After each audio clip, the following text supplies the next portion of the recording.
Hi everybody! Welcome to another discoing episode. Yay.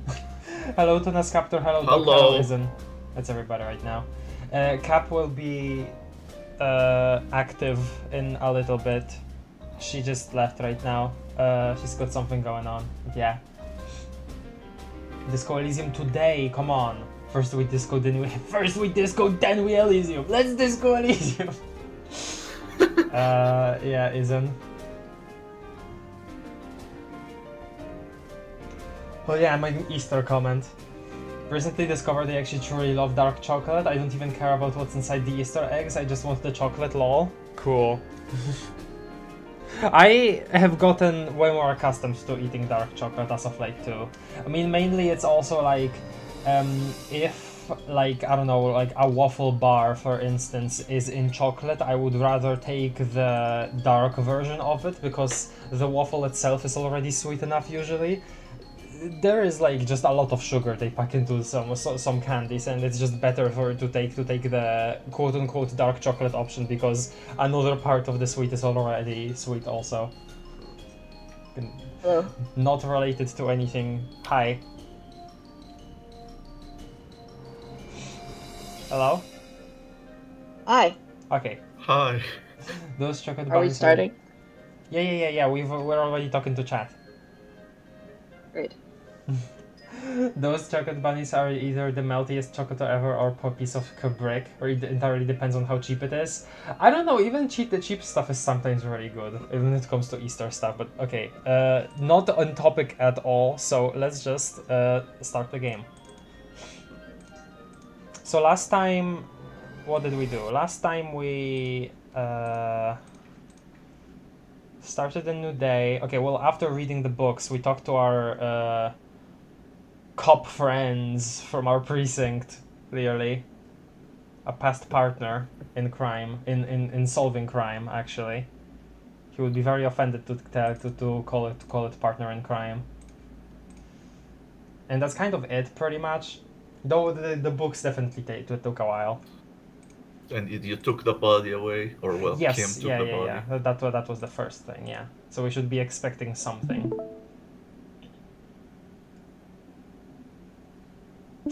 I don't think that's gonna happen at all in this game, Doc. I don't think we have that kind of reach. We can do it. You just believe. Yeah. Is that what politics is about? You just believe? Yeah. Okay. I'll trust you.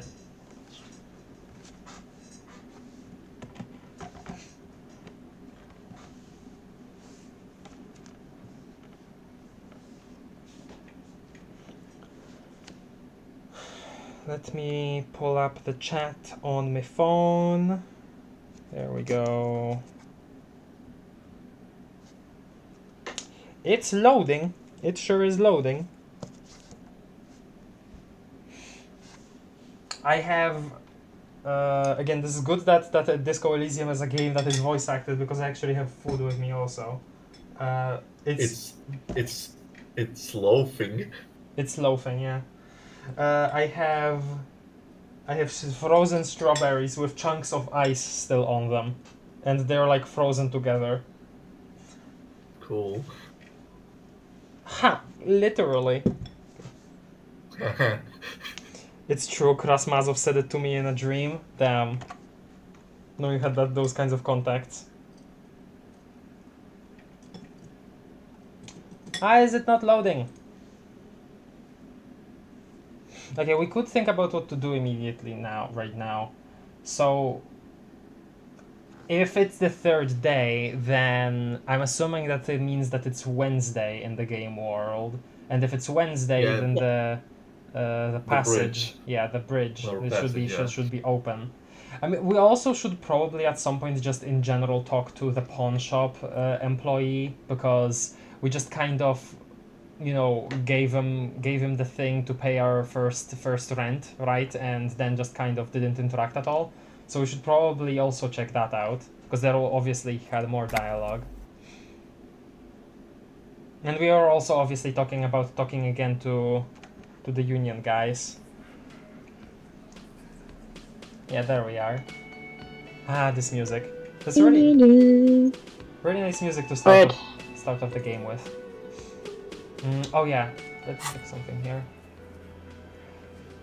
Okay, yeah, and the dice a bit later, and then Smoker on the balcony on the same day, though that's probably not gonna be this episode.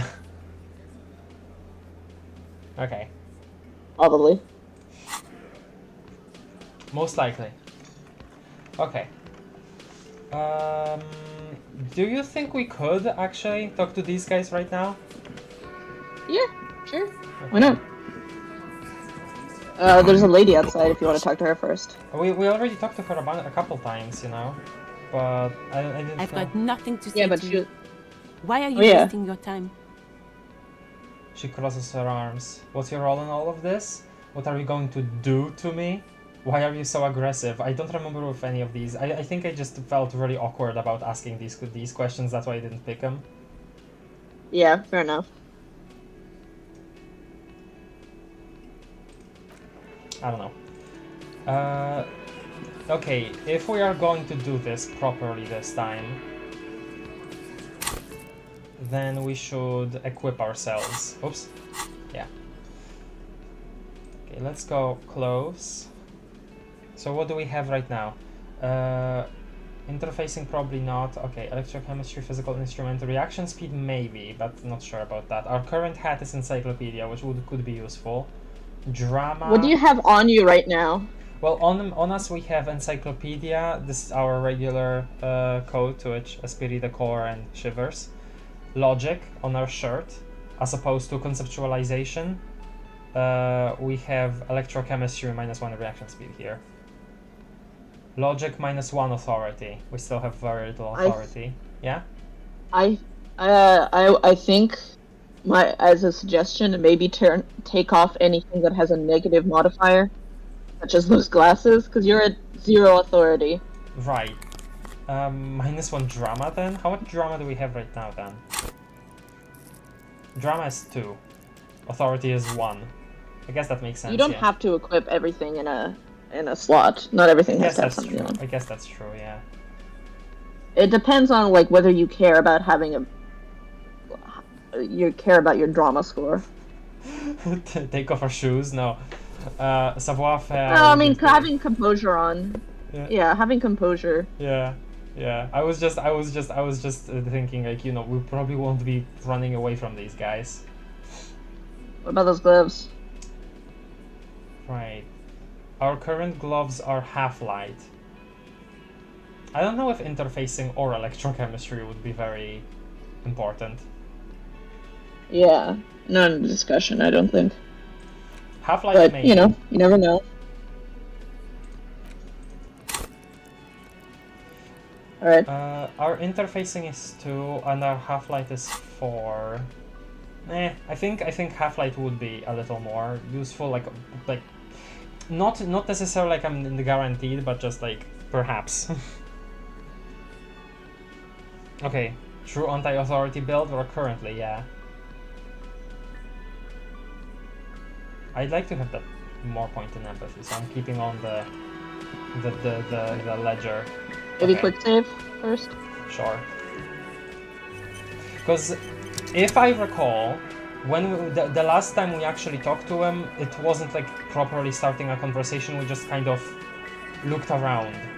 I think we might have actually we might have talked to him properly. I kind of forgot now. Behind the dockworkers, a ceiling-height window.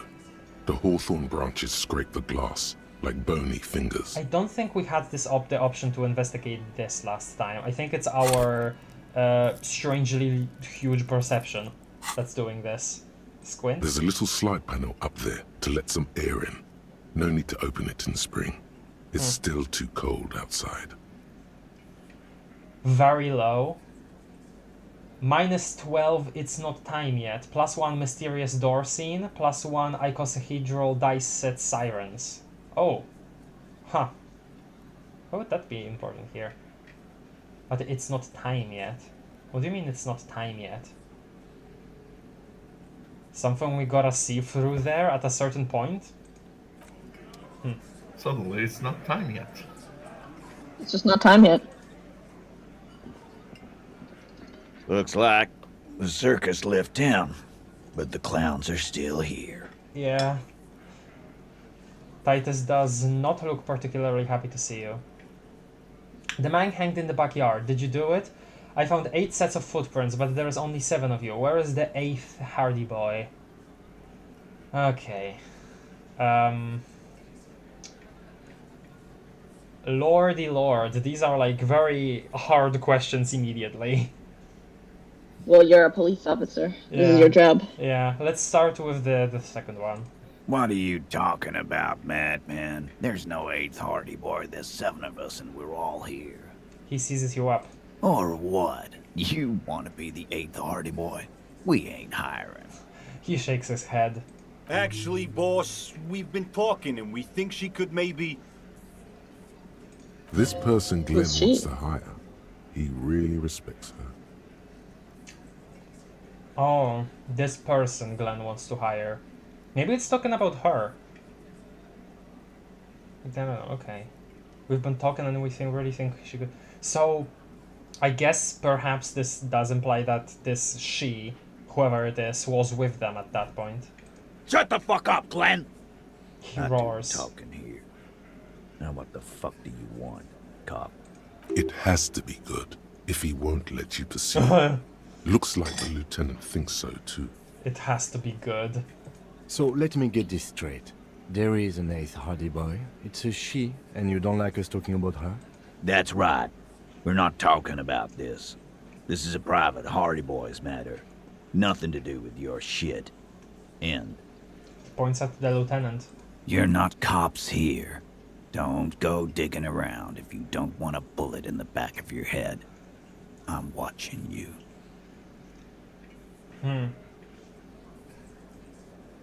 Okay, but like, even if it's private, you know, it would be... It would be our business. Good. We are Yeah, all but watching he's saying each that other. you're not cops in this Officer, neighborhood. your question. I know. You're no authority here. Yeah. All watching each other. Nice. I'm glad that Kim is like involving himself here a little more than usual, at least. Oh yeah. I'm like a little bit because like when Kim is not talking, I'm scared, you know. Officer, your Silence. Oh, question. I feel that.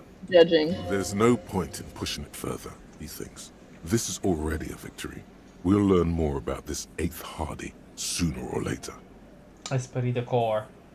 So, do we ask this? Question mark? That's the only question you can ask. Yeah. Okay. The pretty boy. You guys really love talking about that pretty boy. Don't act surprised. Funny.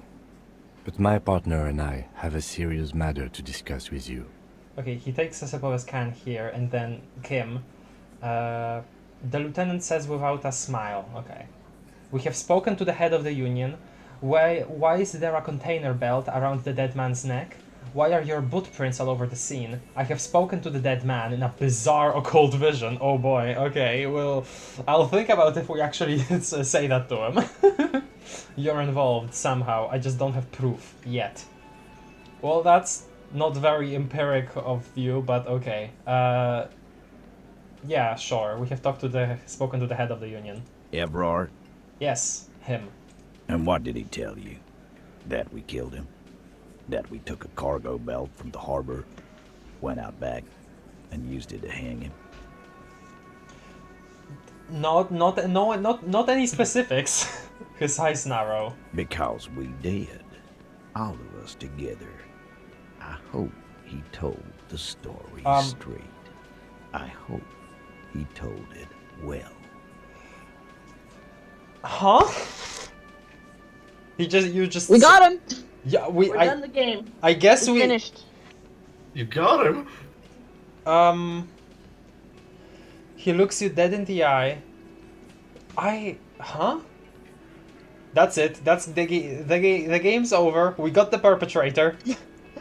Aha. So you just confessed to murder? I wanna say 2. No, you don't. What you have is 7 honest men who thought it forthcoming to tell you what happened. so that you don't waste any more of your time. Okay. Task complete, interrogated the vigilantes. Gained experience plus 30, level up. Okay. You murdered him just like that, no remorse. Who called the shots that night? When did this hanging incident occur? Why did you kill him? How did you kill him?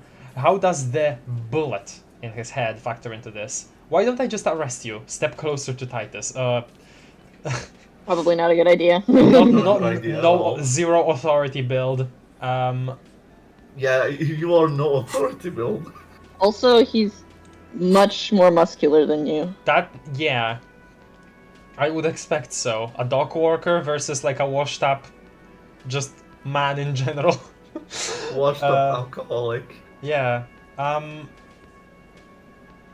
Why did you kill him? Let's just get to this immediately. Why? 'Cause he was worthless mercenary scum. And he stepped out alive in my town. He hisses through his teeth. So he was a mercenary. That's it? Glad we cleared that up. Well, once. And he stepped out alive. He repeats, jaw clamped shut like a vice. Interesting. What kind of mercenary? The kind that shows up when you start a strike. The experienced kind, too. Had Cohoy and Semenine written all over him. Ex-Oranese Special Forces. We know that. So, I think the important this is not a thing of like, hey, this is actually like a shut case immediately, and after this the game will be over. Like, the fact that he was like so apprehensive about this 8th Hardy Boy talk, right? While being so open about just saying, yeah, we killed him. I think there is definitely more to dig into here, just like on the grounds of that immediately, right? Like, not even talking about their actual, discussing the fact that, hey, he just admitted,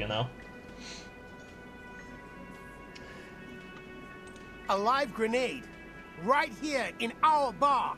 The man spreads his arms. A live grenade? Huh? This one has a Well, special he's gripe with referring him. to the guy as a ride. Wait, can you The repeat, mercenary sorry? as a live grenade.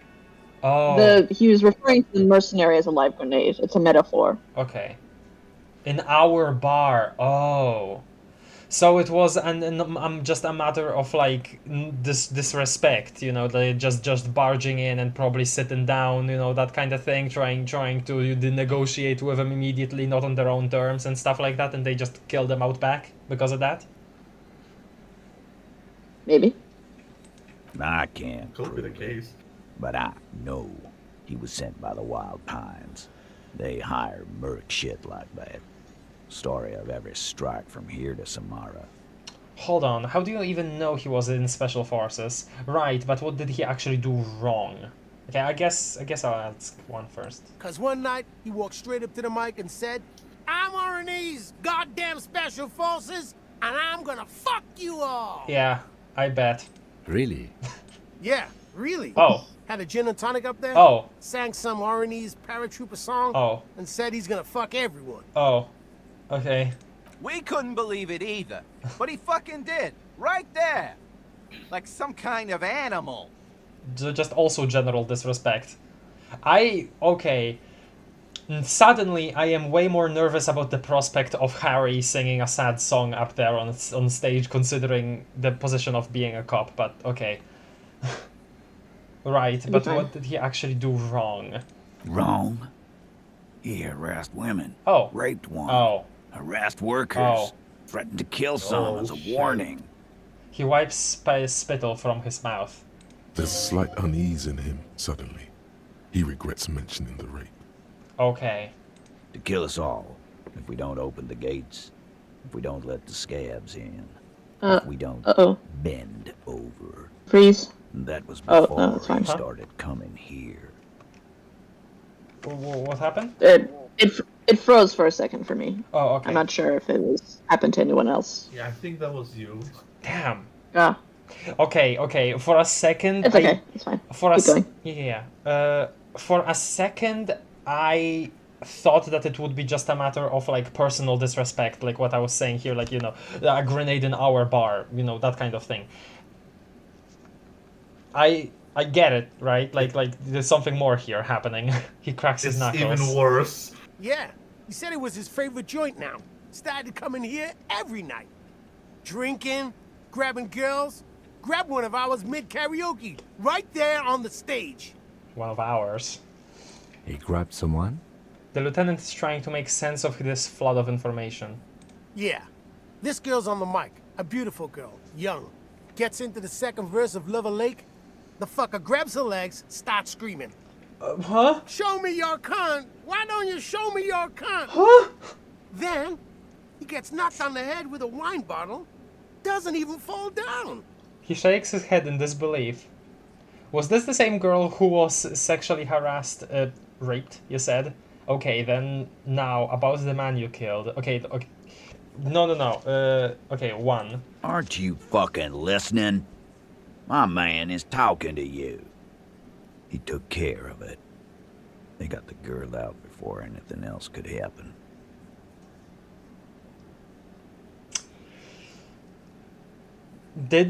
Is this when the shooting took place? Just in the... that can't be right.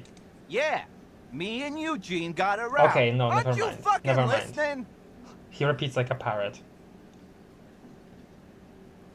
Right, but who did he rape then? This is a very serious allegation. No, you're not getting the name. Ah.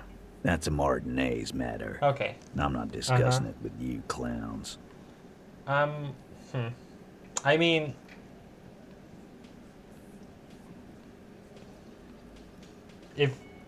Should probably, like, I don't know, is this like a decision that she's made and she related to you guys that she doesn't want anyone to know, or is this your decision entirely? Despite the stonewalling, you can slip one more question in. I'm going to ask one last time. Who did the dead... Yeah, okay. Titus, do not answer. You have been forthcoming enough. Fuck off, Carl. She's gone through enough without you harassing her too. She doesn't need more embarrassment.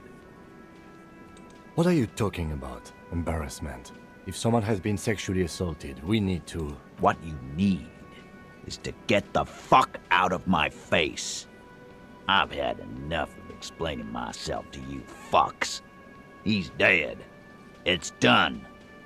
You hear the aluminum crack in his palm as he squeezes the beer can.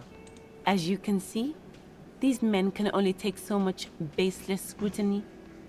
I'm doing my best to keep the situation civil, but... The woman turns to you calmly. The line. What follows is a slow headshake. It won't be for long, she means. Ah. It's true. She was the only thing holding him back. Oh, okay. Started with the most important thing, probably. The why. Mm-hmm. That was a lot of information we just got.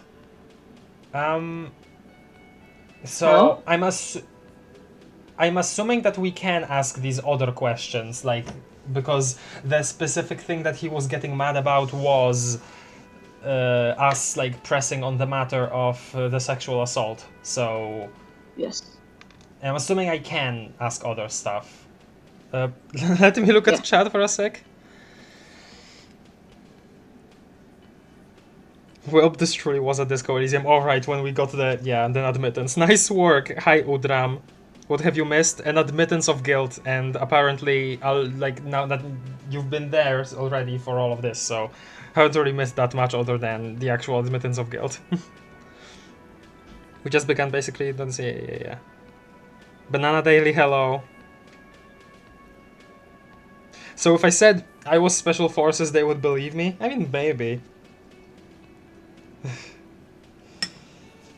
Okay. You murdered him just like that, no remorse. Okay, well, I think in the context now of why they did it, I think adding no remorse at the end of that sentence is just asking for trouble. And, you know, for good reason.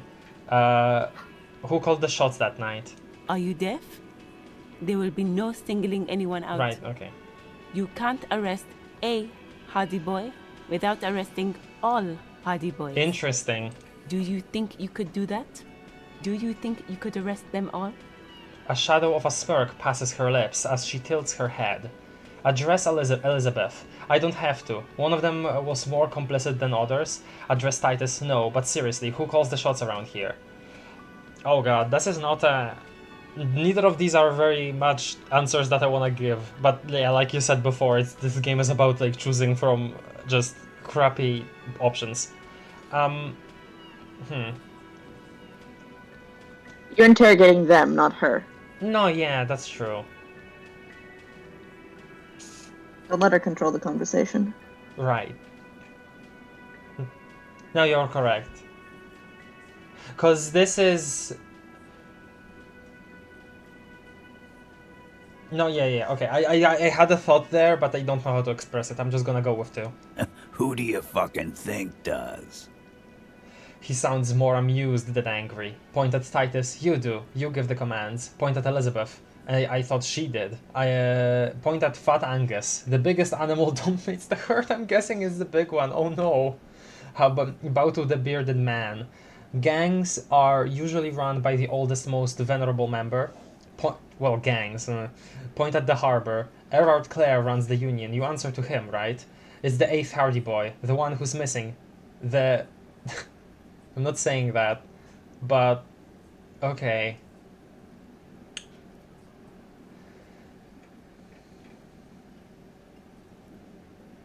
It's amused.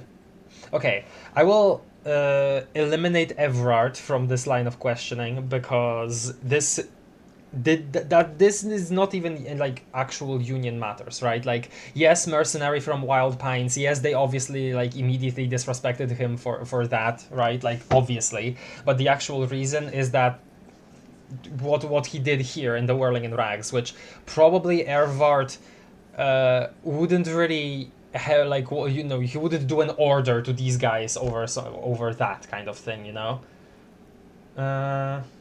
Though maybe he would like suggest it because of the whole like, hey, let in the what's the slang name for the people outside the gate? I forget always. Sorry. The scabs. Yes, the scabs. Scabs.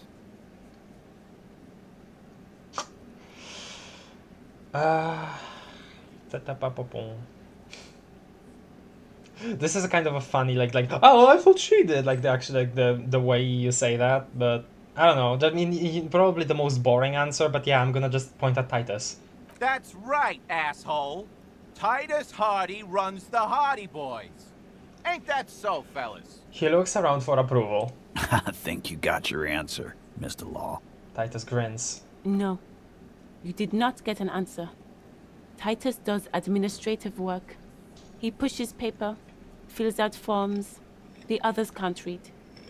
But on that night, they all acted as one man.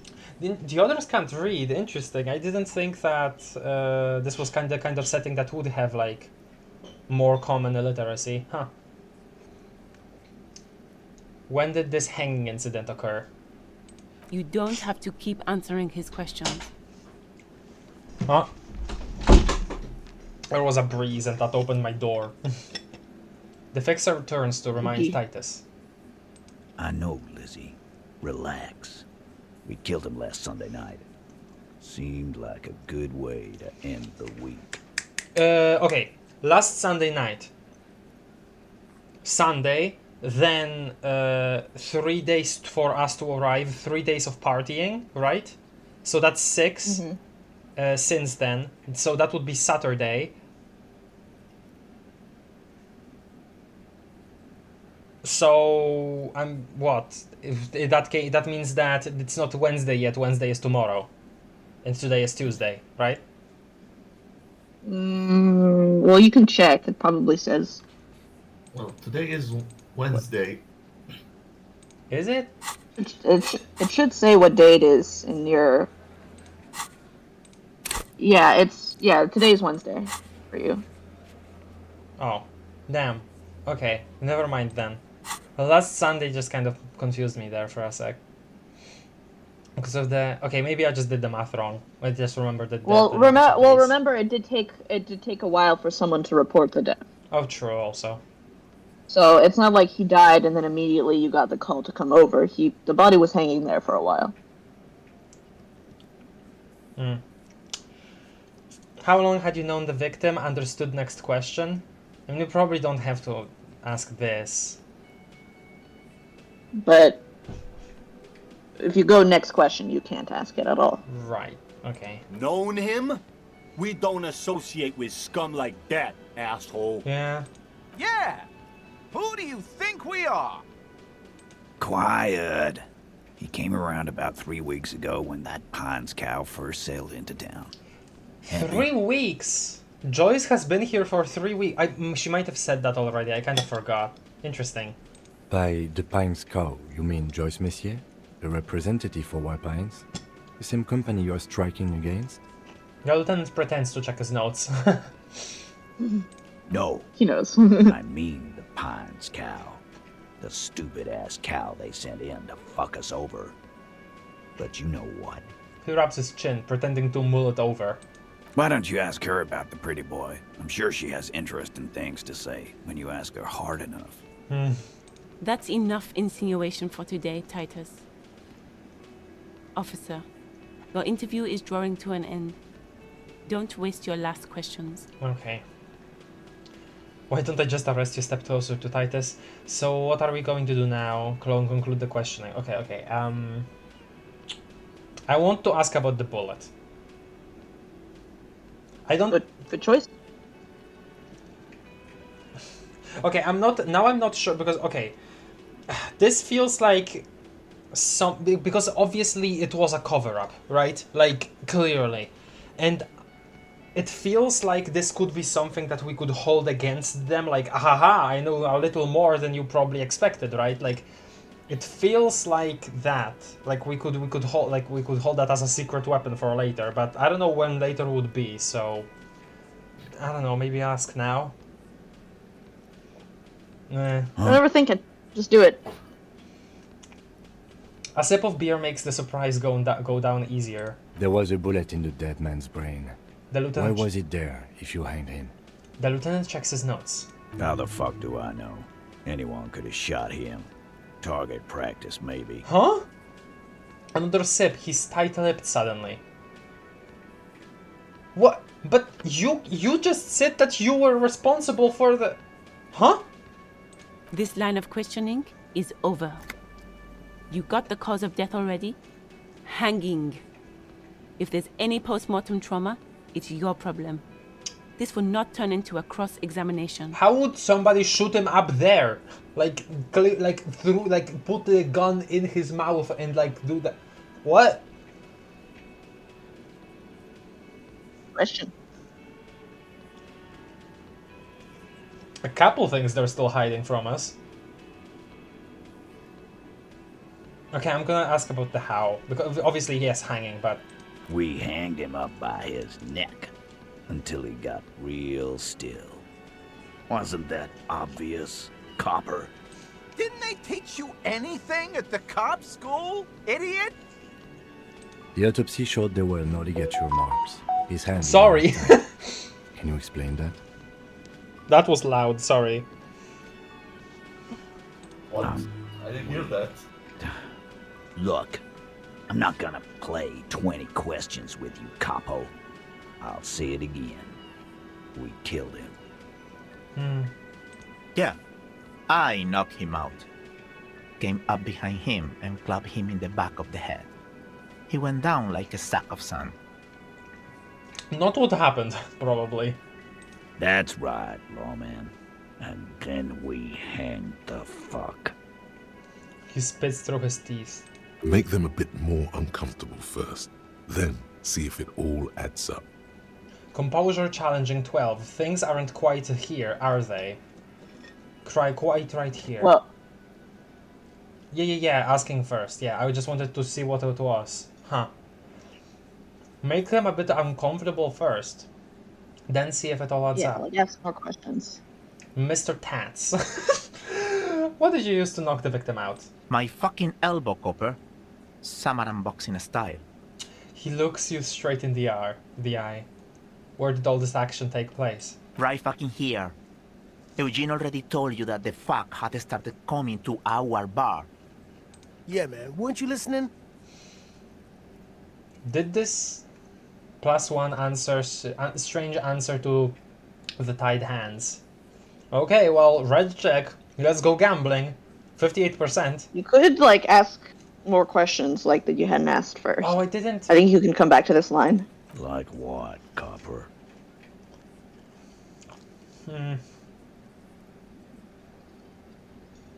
I mean, this kind of makes us. Yeah, I mean, I'm not saying to ask that one. I'm just saying there's just one more question you haven't asked. I guess the no remorse. It just. You don't felt- have to. I'm just offering that as a. Okay. How many people have you sent to the Shays? Ever felt remorse for them? Or send them to Reunion to rot. For 20 years. For life. He says as if. He says it as if it were worse than dying. But these were all bad people, criminals, the scum of the earth. Okay, well, we know that he was a bad person. But look, I'm just doing my job, that's all. What we do is different. We enforce the law. You just kill people like it's nothing. Okay, well, clearly, like, they gave us an answer. Honestly, I drink so much I can't really remember anyone I sent behind bars. Okay, no. That's just lowering our already very low authority. I'm just gonna keep it as 2. I'm just doing my job, that's all. Oh, so you are just a simple, well-meaning man, eh? Ever been in solitary? Prison is a charter. That's what it is. I mean, yeah.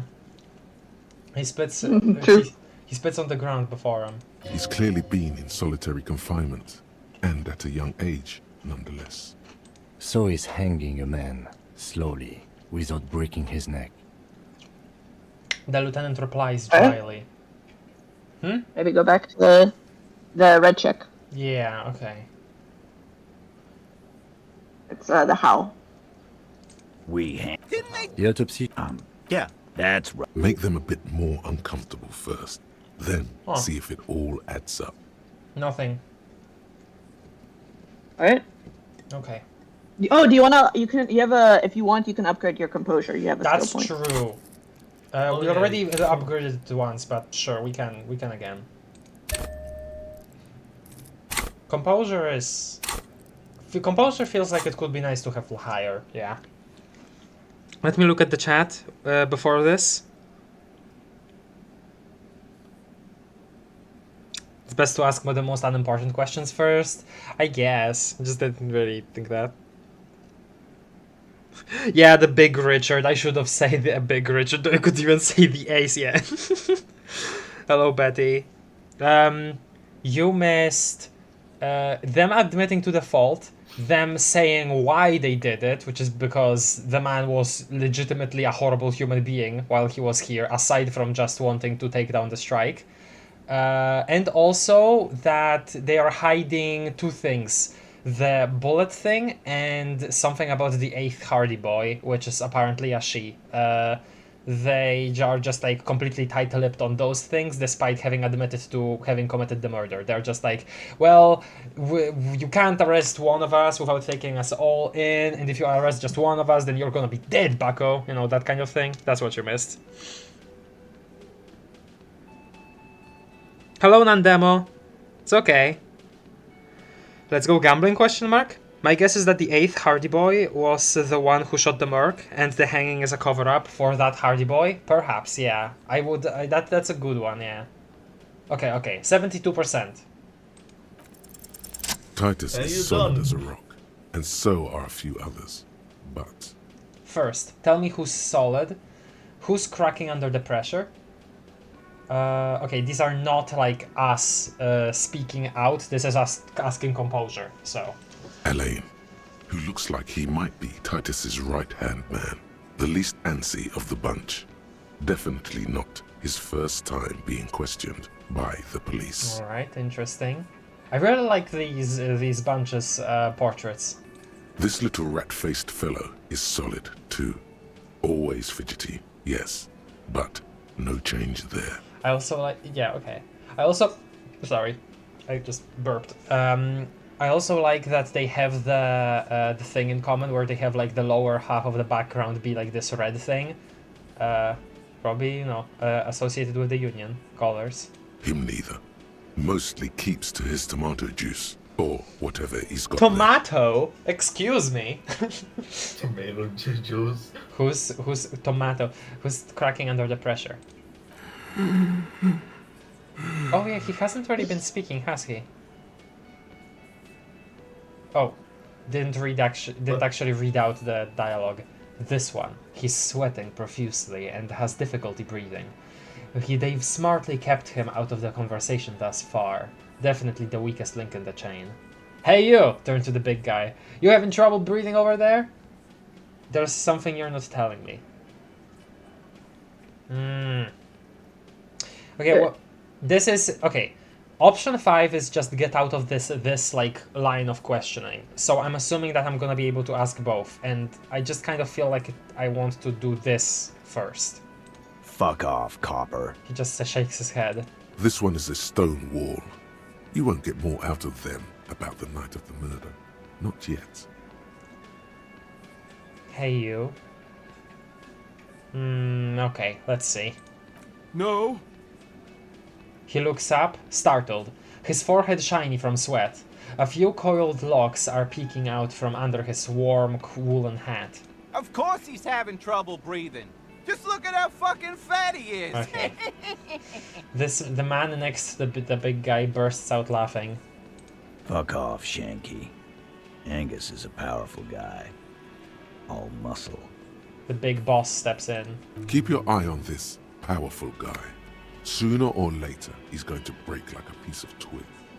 Okay. Like what, Copper?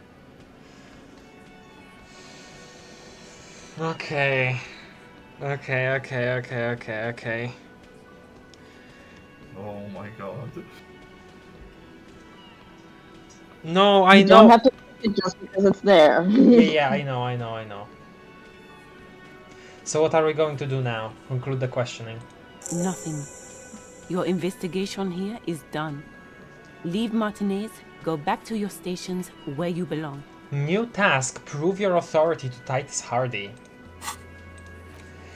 You have to gain authority in Titus's eyes for the investigation to advance. Soften him up first. Maybe investigate a crime scene or the body, look for a witness, get help from the union boss or the company rep, tie them to any other crimes, where we've already done the, investigate the crime scene or the body.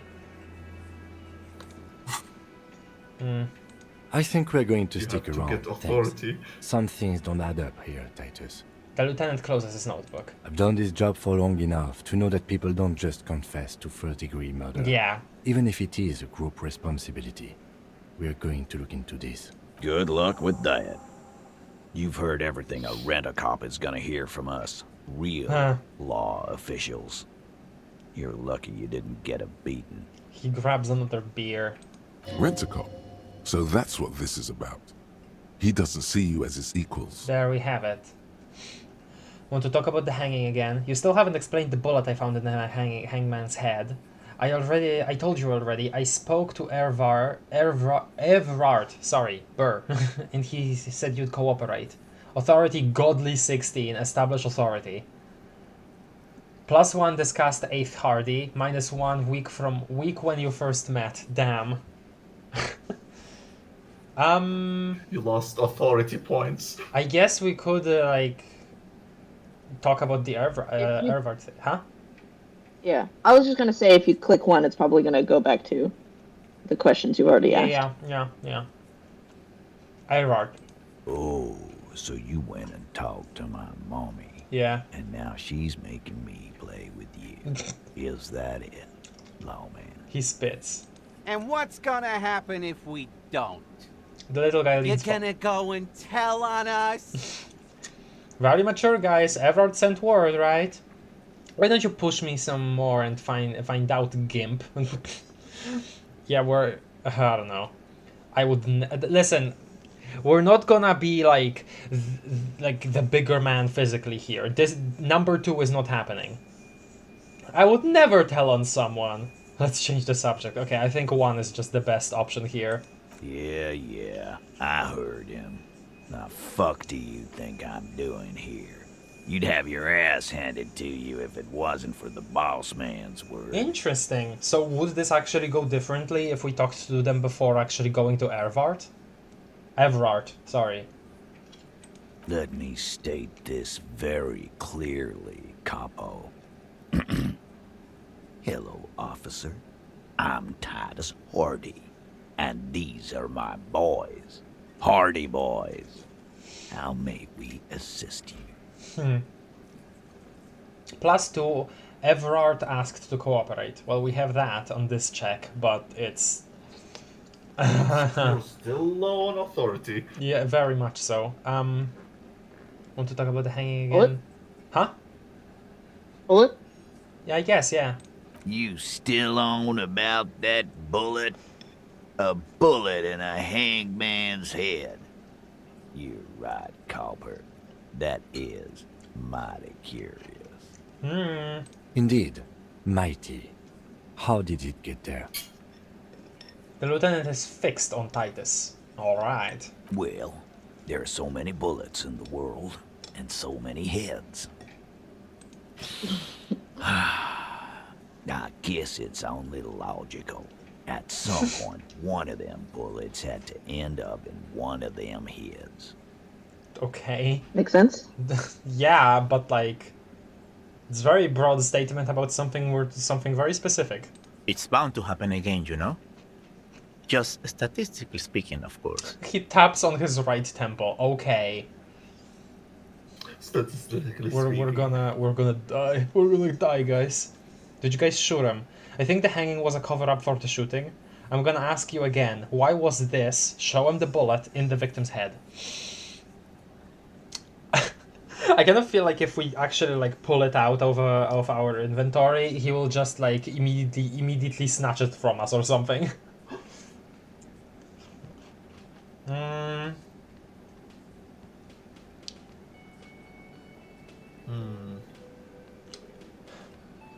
Do we just like go in guns blazing with number 2 here? What do you think, Sad? Sure. I don't know.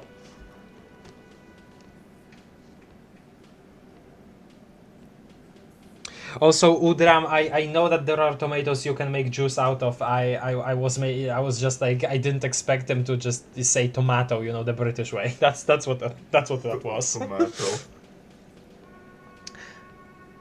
This is not a check a check you'll be passing anytime soon. Yeah. 3% chance, 97% faith. I like those odds. Damn. Okay, I'm rolling the dice. You know what I think? I think he was shot in the head as a kid, and his brain grew around the bullet. Okay. Around the bullet, man. That's a good one. Elaine pinches the root of his nose. They're only pretending to enjoy this. Beneath the act, they don't like you knowing this. Okay. Did you guys shoot him? Shit! I probably did shoot him. I was drunk last night. You guys know me when I'm drunk. He throws his head back. Okay. Yeah, Glenn likes to shoot his guns when he's drunk. Better hope he stays sober. No, he meant before he was hanged. Did you shoot him before you hanged him? Before? After? During? This is getting ridiculous. They told you what happened. Stop wasting your time. She spreads her arms. Okay, fine, I'll show it, because I can't... Even if we lose it, I can't... With the suspense. Wow! He's got it in a real evidence bag and all! The little man leans in to inspect the leaden blossom. Why don't you go home and log it into evidence? These men have told you what happened. Okay. Don't worry. We will figure this out sooner or later. Never been worried in my life, lawman. Okay. He crosses his hairy arms, having forgotten his beer for a moment. It's not like you blew it wide open, but there's a little crack in there, somewhere. +1 strange reaction to bullet. Still very low, 3%. Authority. What if you remove the -3 authority? Well, the -3 authority is coming. Okay, -1 is from. Yeah. From from one of our thoughts. Economics. Yeah, and then we have some. Okay, I mean maybe. Leave. You can come back. I know. Yeah. It's a white check anyway. Oh, hello. Is it composure? Hear that? Magnesium. That's what you're lacking. The lack of magnesium has you slouched. Huh? The magnesium levels in your blood are dangerously low. It's about the low magnesium levels and not the high alcohol levels. I freaking knew it wasn't the alcohol or the other things. So there's a lack of magnesium in me. My magnesium level is fine, discard thought. Okay, I'm just gonna say 2. Okay, what the hell is this about? Getting addicted to magnesium now? Yes, and it's critical. Magnesium is... Look at yourself. You're practically devolving into a fish due to the lack of magnesium in your bloodstream. I believe magnesium is what you consume to heal your morale. No, yes, I know that. Yeah, it is. I was just asking because of the electrochemistry comment. I need to mag it up. So I need to mag it sideways. Yeah, I'm gonna say sideways. Mag it sideways? Mag it sideways. What are you talking about? You need to mag it up. You've probably had 2 heart attacks and a minor stroke already. And the only prescription is insane amounts of magnesium. What the hell is this thought? You're saying I need to become a magnesium-based life form? Yes. If you want to live, Huh? you need to evolve. You need to transcend the carbon barrier. Go to the apothecary and buy insane amounts of magnesium. It will reverse the damage to your circulatory system. Are we sure of this? Oh, dude, Volition, are you hearing this? Just remember, it's not the alcohol. Buy more of that too. Alcohol is not the problem. Huh? And it's certainly not the Yes, it is. dextroamphetamine. Nor smoking for 40 years. It's the lack of magnesium and excess of coffee. You should stop drinking coffee. It wreaks havoc on your gastrointestinal system. Okay. Everything else is fine, though. Alcohol's fine. Magnesium-based life form. Wow, what an art piece here. Temporary research bonus -1 shivers. No shakes. Research time 1 hour 15 minutes. It is generally understood that human beings are carbon-based organisms, fusing little carbon tubes together to form complex, mushy structures capable of thought, love, and locomotion. It is also known that these structures sometimes like to take the edge off by consuming ethanol, amphetamine, etc. In such cases, it is important to supplement your body with magnesium. Tired? Mag it. Down? Mag time. Liver damage? Maximum mag. Some people say magnesium doesn't really do anything to you and you just need to quit. What do we tell them? I guess mag it up? Okay. Mag it sideways. Mag it sideways. You've got how to mag it flipways. Okay, huh? I don't know, it seems pretty clear to me. Do you want to be a fishcraft? I mean, I don't know. This doesn't seem very healthy. Just relying on magnesium for everything suddenly. This is what I studied the law for. Wow. You can kind of go off and do something else. Yeah, I know. Okay, this conversation doesn't have to happen now. Yeah. I do magnesium IRL, and the only side effects for taking too much is that it acts as a laxative. Oh, okay. Sure. I don't know the consequences of taking too much magnesium. It's just like, I know that, taking too much medication in general is like, So, I was just thinking that.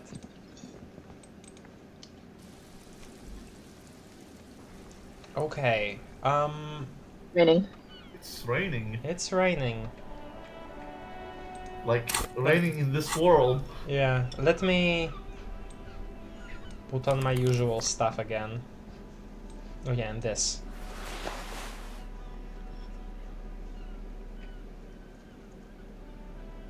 Oh yeah, RCM Patrockers +1 shivers. Okay.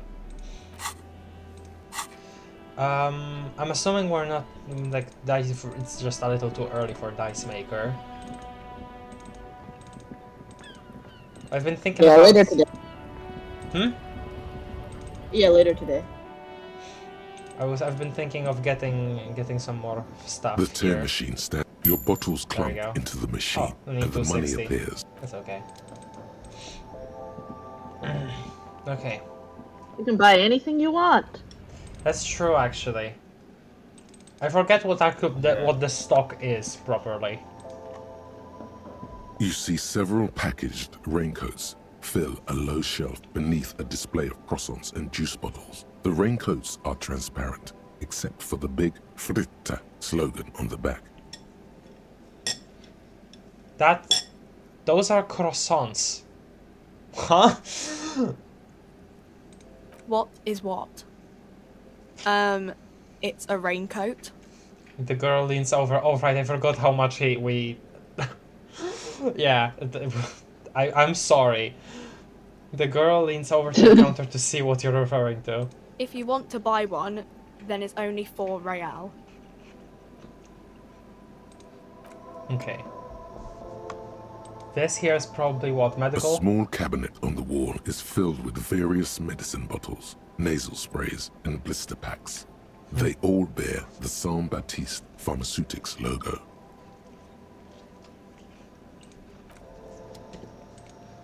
And that's what was A that? colorful display of cigarettes, Oh, and alcohol. cigarettes. Again, I'm obliged to inform you that both alcohol and cigarettes damage your health. Wow. Under the counter vices? I'm not even gonna ask. Okay. You don't want to drink it? No. I just remembered we can actually get the pants from Kuno. Yeah, alright, the pants! Yes! I completely forgot about... Hi! Hey, Kuno. I completely forgot too. King of Night City. Necromancer pig. That shit was dark. Going in there like that. Oh, brutal shit. Tell me, Kuno dies. You're gonna pick one out of his brain like that too? Kuno's gonna go out in a hail of bullets. Gonna look like a fucking porcupine. Oh, do you think they just spawn in you when you die? Porta Rosa, a side alley of the Boogie Street Spearhead. A young man in his early 20s approaches patrol officer Emile Mullins and asks for a cigarette. As Officer Mullins reaches in his coat pocket for the pack of Astra he just purchased this morning. Strangely shivers like dialogue from Esprit de Corps. The man shoots him point blank in his chest. Breathless, the patrol officer collapses in the gutter. His right hand is grabbing the armor on his chest. The bullet didn't pierce it, but he can't breathe. On the pavement, the patter of the perpetrator's feet growing distant. Okay. Bleed, pig. Someone opens a window and says, but Emile cannot see who. His sight grows dim with pain. Okay. Not really sure what to take away from that. I'll be there for you, Kuno. Aw. You know what's a good line of work for getting shot? Don't be silly, okay, I'll be there for you, Kuno, always. Yeah. There's a dreamy look in his eyes. Wow, he really wants to be necromanced, okay. Yeah, let's see. 15 real. I want to buy the fallen pants. Here, pig. We're falling now. Performance buddies. Kuno unzips his jacket again and pulls the pants out of the plastic wrapping. Kuno could already see you soaring through the air like a fucking eagle. Pig's in Kuno's debt now. Money debt. Well, we just paid you. He looks at you with pride. Okay. Was there anything we didn't ask him when it comes to the body? The fuck about No. it? You're testing Kuno's pay. Get lost. Okay. Kuno doesn't fucking care. Get lost. Yeah. Phone modular track pants. +1 savoir-faire. Spacious crotch. Or liquid fit. Okay. +1 physical instrument. Performance unlimited. Entry-level phone modular track pants. Meant to get the urban athlete started down the phone path. just grow a customer, huh? Labels say hydrophobic 100%, cinnamon tech, and phone Mirova lab. Creating an air of pseudo-scientific mystery about these pants. They feel rubbery and futuristic to touch. Wow. Just saying as much as that you don't understand, so you trust them. So our current pants, yeah, +1 electrochemistry again, -1 reaction speed. And then these are okay. Sure. Oh yeah. That looks really bad. Suddenly skinny legs. That does not look good. With those freaking like elf-like pointy shoes also. So stupid. Wait, take off the jacket. We want to see the whole thing. Wow. What a figure. Look at that back arch also. Wow. So refined. Okay. Maggot sideways. They were made by pants scientists. Yeah. I remember something about that. Okay. Actually, let me see something very quickly. The bullet is still safely. The jacket of the bullet. It's. What can you see? Okay, yes. no, there was. The We jacket already even had the something our, tells you. I didn't remember if there was like another check that we didn't actually get. Okay, well we have our new pants. I'll die before I. Okay. Did you hear anything about the leaked X7 project? No, actually. I think you told me something akin to that, but yeah, I don't know. Basically, a couple of weeks ago, ironically on April 1st, there was a leak of cancelled Disco Elysium sequel project.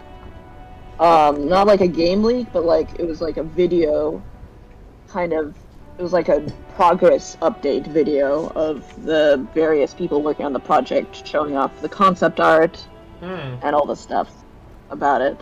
I won't talk about it too much here because, the video got demonetized and taken down, obviously.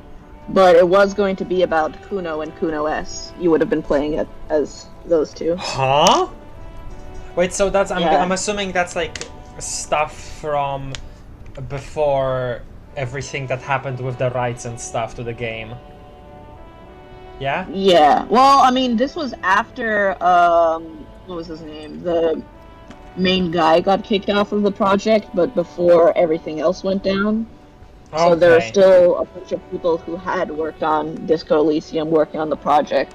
I see. So it was like, Kurt Kurvitz.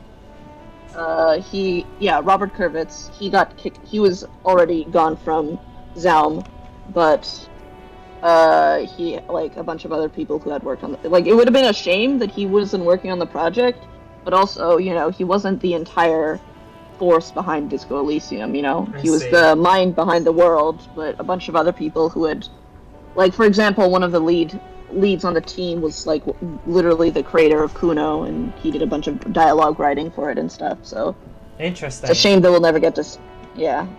But we never get to see that. Damn. Yeah. Actually,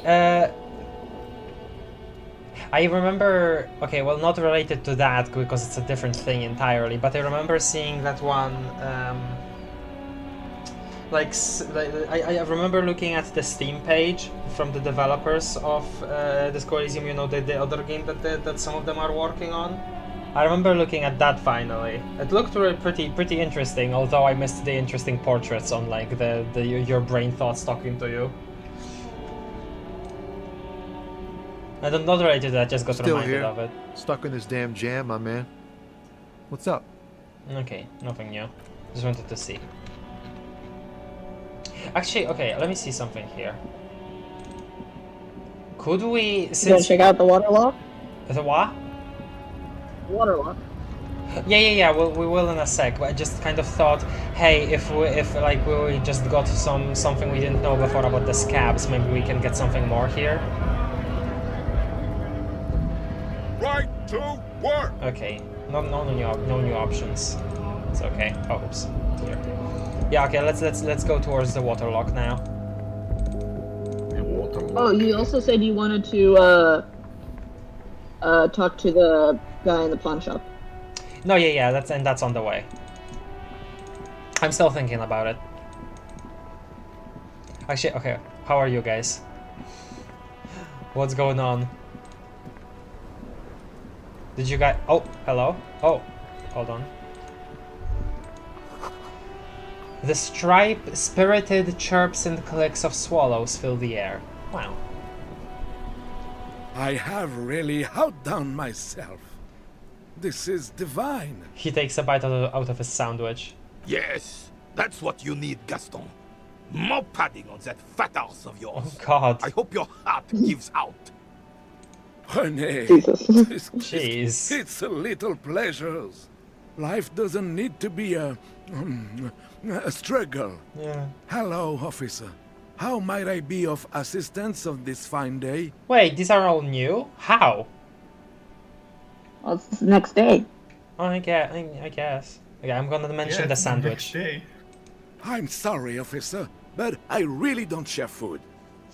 Nothing personal. Wow. It's just a principle. Okay. He says and quickly adds. The only one you have. Okay. The sandwich looks like a culinary wonder. Well made and abundant in components. The author sure knew their craft. Wow. In addition to the obvious slice of ham, a fat one, you notice a brim of a tomato peeking from below. And is that mayonnaise? Please, man, can I have just a bite? Don't be a Richard Gaston. There's plenty for everyone. Okay, I'm not that hungry anyway. No, okay, I'm gonna say 3. Oh, that's good. That's very good. You must have other business then? Rhetoric Legendary 8. Convince Gaston to relinquish his sandwich. I'm not doing that. I'm not depriving him of his work. You mentioned Jean-Marie Bellieu? I don't know. Who is that? Tell me, what do you know about the dead man? Okay, I'm gonna ask one then. Oh, sweet Jenny. She was the finest woman in all of Revachol. Maybe the entire world. I don't remember the dialogue that was related to this before, and now, damn it. Do not defile her memory, Gaston. Let her rest in peace. There's an almost imperceptibly small tremble in his voice. So we both know her. What happens to her? Sounds like this is between you two. I have other matters to address. I guess I'll ask. We knew her, all right. Lived on the same street our entire lives, just 2 houses apart. The 3 of us have been best friends since we were 4.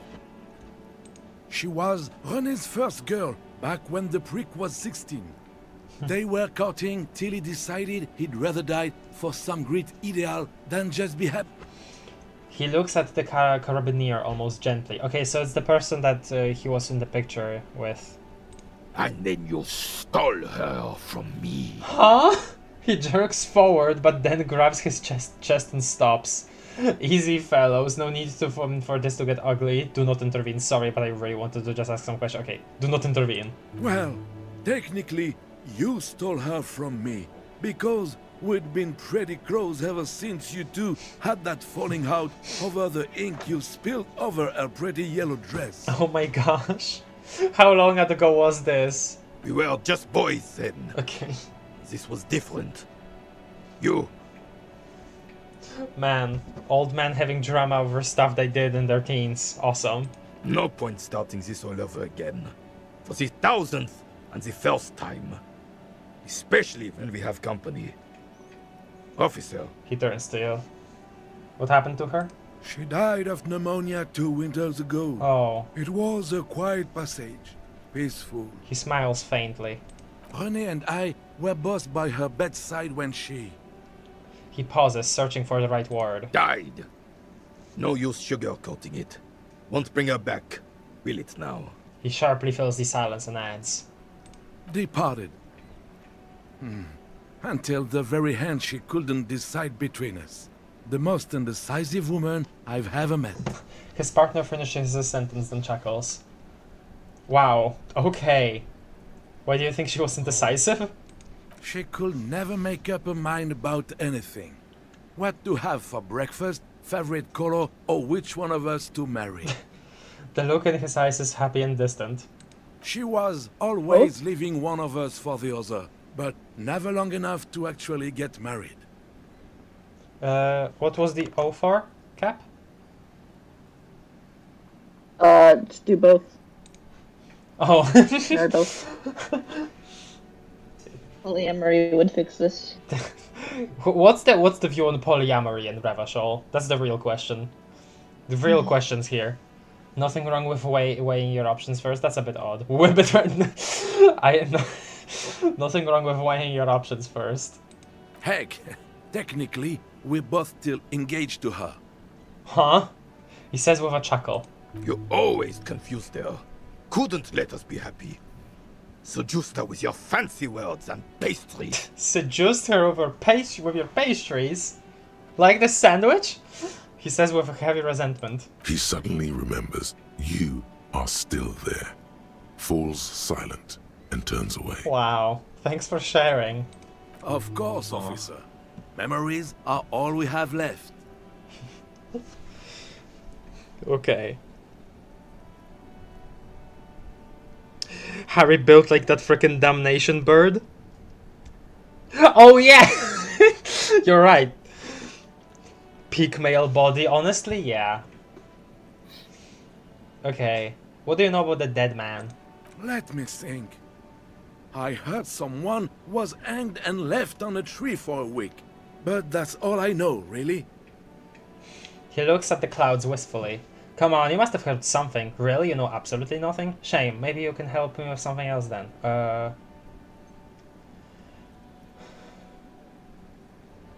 Really? You know absolutely nothing? No, officers. I'm sorry. And I really would like to assist. You are both good guys. I can see that. Thanks. He adds, smiling apologetically. Then help them, you wimp.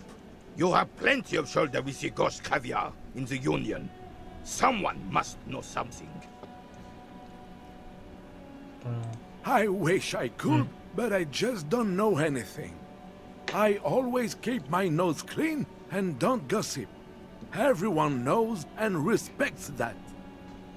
Man, I'm listening to this to the faint tune in the background. It's God, it's good. It's good. It's good. It's good. Respects. The old carabinier can't believe what he's hearing. Sounds like a bit like you're holding back. I'm not even anyone.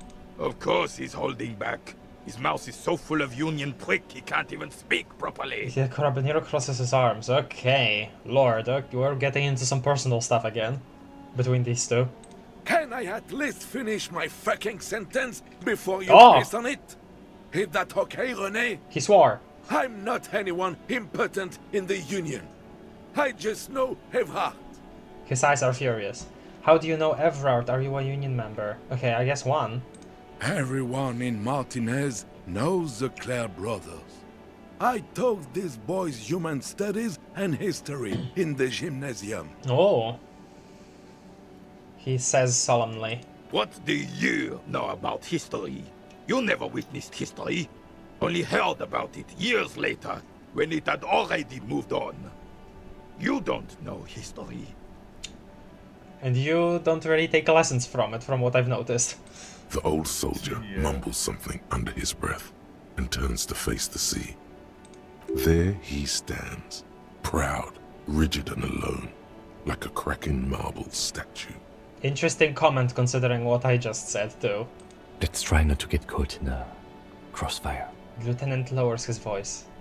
Lest we leave riddled with bullet holes. This animosity is ancient. Ancient animosity, okay. Are you a union member? Oh, in many ways, yes. Like an honorary member. I attend meetings and parties, help with little things. Evrard, Edgar, and the older debardeurs all know me. Oh.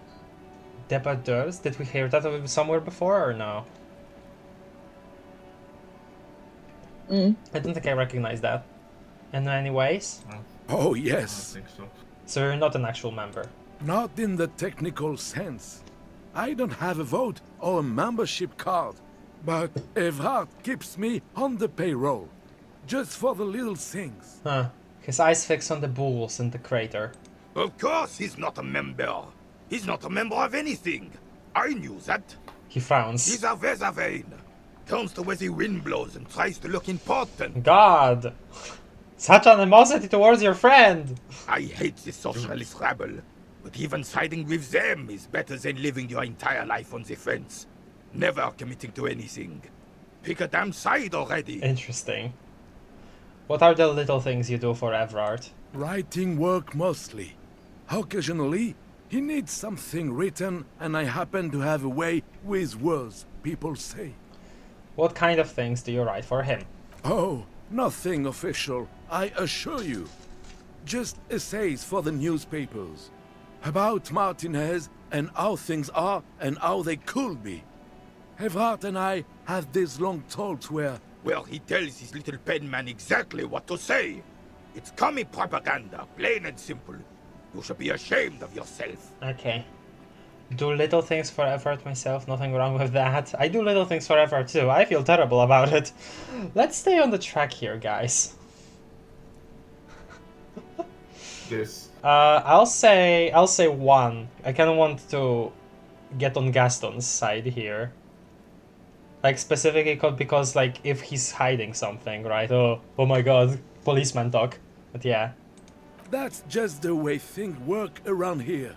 No reason to feel bad about it. Okay. Now, yeah, that would make sense if everybody here did something for Evrard at some point in their life. That I'm not surprised by that either. Yeah, that makes sense. Okay, thanks. That's all for now. Conclude. No, thank you. For being consummate professionals. You'll have this case wrapped up in no time. He nods, smiling wide. Interesting. Because he's like a person that's very much like with the Union, but also like, unlike almost anybody else, is like, hey, you guys do a good job here. That's interesting what kind, like, you know, compared to other people, like the position other people have like basically established immediately when you talk to them. Okay, bye for now. Okay, so that's cool. I think that's interesting.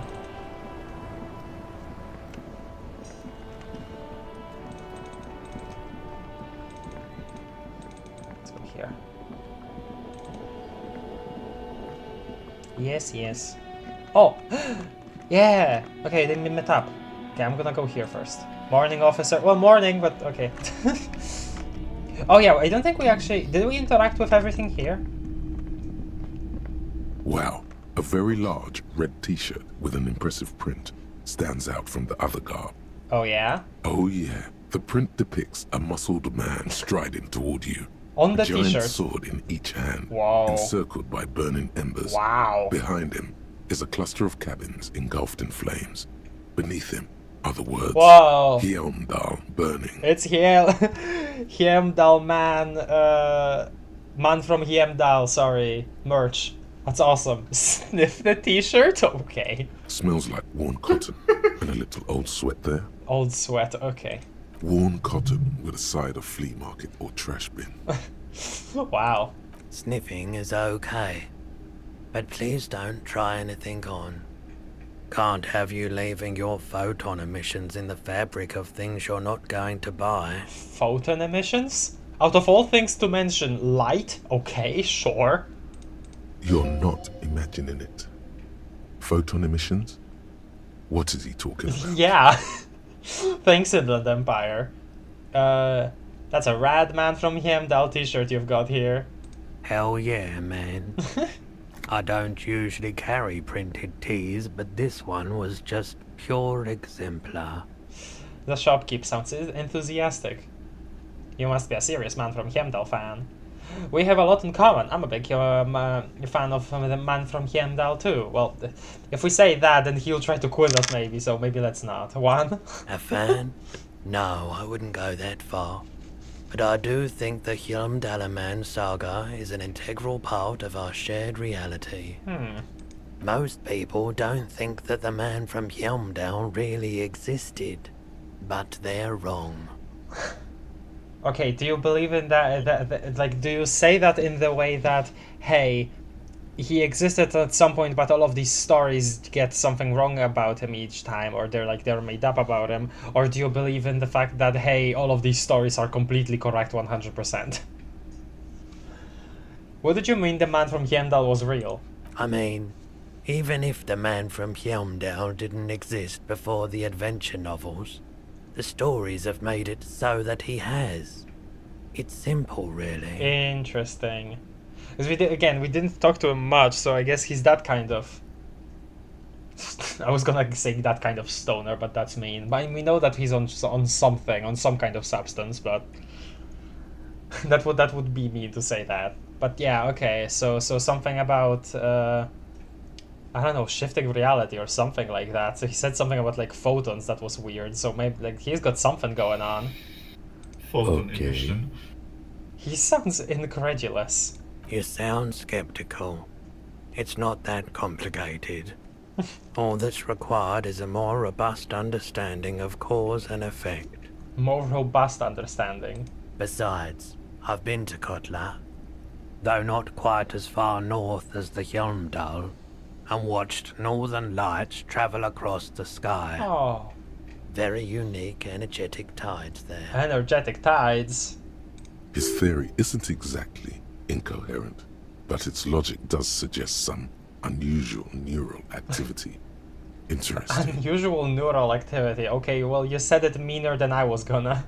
Very, very unique energies. Indeed. Whoa. Geomagnetic ley lines, one might even say. The Inland Empire is interested.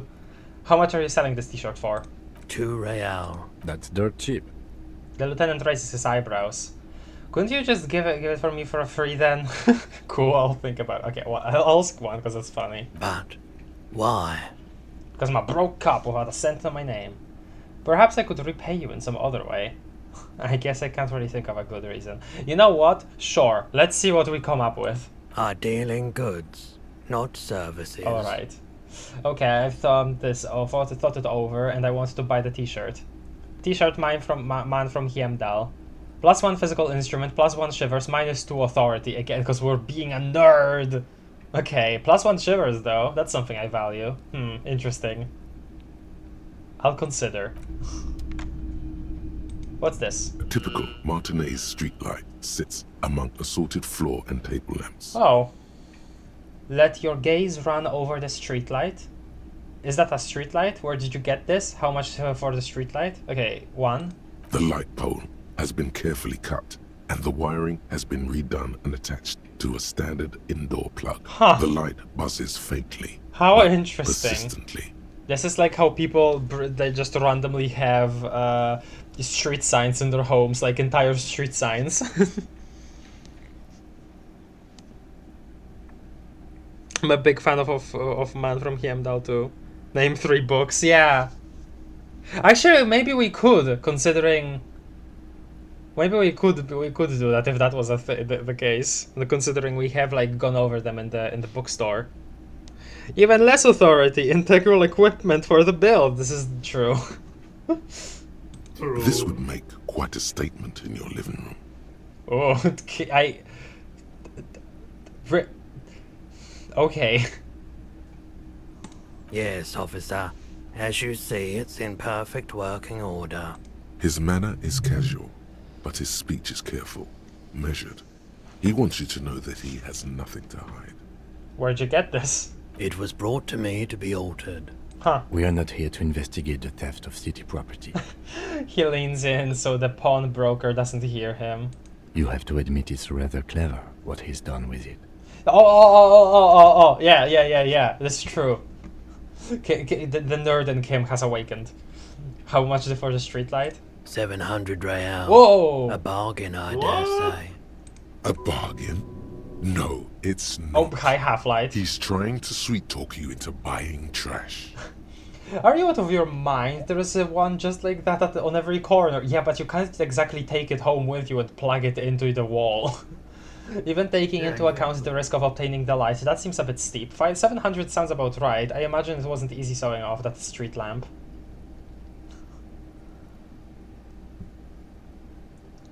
There's one just like that on every corner. Yeah, I'll say that, because that's funny. The light has undergone 3 transformations, and every transformation, large or small, has a price tag. He rests his elbows on the counter and brings his face closer to the glass. What do you mean, transformations? Well, there are the cost of removal and rewiring. He throws you a look of wary patience. The most important transformation is the light's placement among ordinary indoor fixtures, which has adjusted its morphological field. The light became suitable for use inside the home just a few days ago. Hold on. Morphological? That morphology is about the changing of words. It's like word formation and like how you create new words using suffixes, affixes, that kind of stuff. What do you mean morphological? Huh? Okay, that checks out. 700 real. I want. Yes, sure. Thank you, conceptualization. I want the street light. Here is 700. Wow. Okay. There's nothing else you need to know but the light. Leave. Alright then. It's even possible to get 700 real in this game. Yeah, probably. Doesn't even give you a preview of the item. Streetlight sits. The boomboxes on the shelf look well loved and well traveled. Chipped, dented, they stare at you with the unblinking eyes of their tape reels. Stand on the tips of your toes to see more. One especially catches your eye. Deep gold and amber plastic with a big old handle on top. A classic boombox that says Stereo 8 approved. Interesting. So this is, we're definitely taught it seeing some universe-specific technology here, because this isn't how any boombox we know looks. But that's interesting because these are on tape. We had that unrolled tape in our room. It's interesting to think about that because I don't know, what if boomboxes is still run on tape? They don't have a CD in them, That's cool, interesting. This is you. Golden orange. A sunset suite. Oh, okay. Just make sure it works before you buy it. Thank you, interfacing. Shopkeep, this Stereo 8 approved machine here is the Harman Welsh W2, made in Vespa, designed in Seoul. Plays all reel-to-reel formats, 2mm, 8mm, 12mm. It's even got a little radio in there. It'll set you back 12 real. Wow, interesting. What I really want to know is, could this device come handy in my police work? If police work means playing tapes, sure. You can use it for that. Or any other time you'd need to play a tape. I guess, the one that we had in our room is wrecked, so... Like a beach party. With sand, and sun, and seagulls dancing on the breeze. Turn to Kim. Theoretically, could I bring this to a beach party? Theoretically, yes.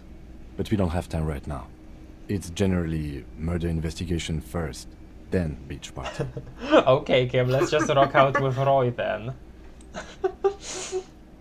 Okay. Actually, it doesn't have to be a beach. With boombox like that, I'll bring the party to the streets. You're right.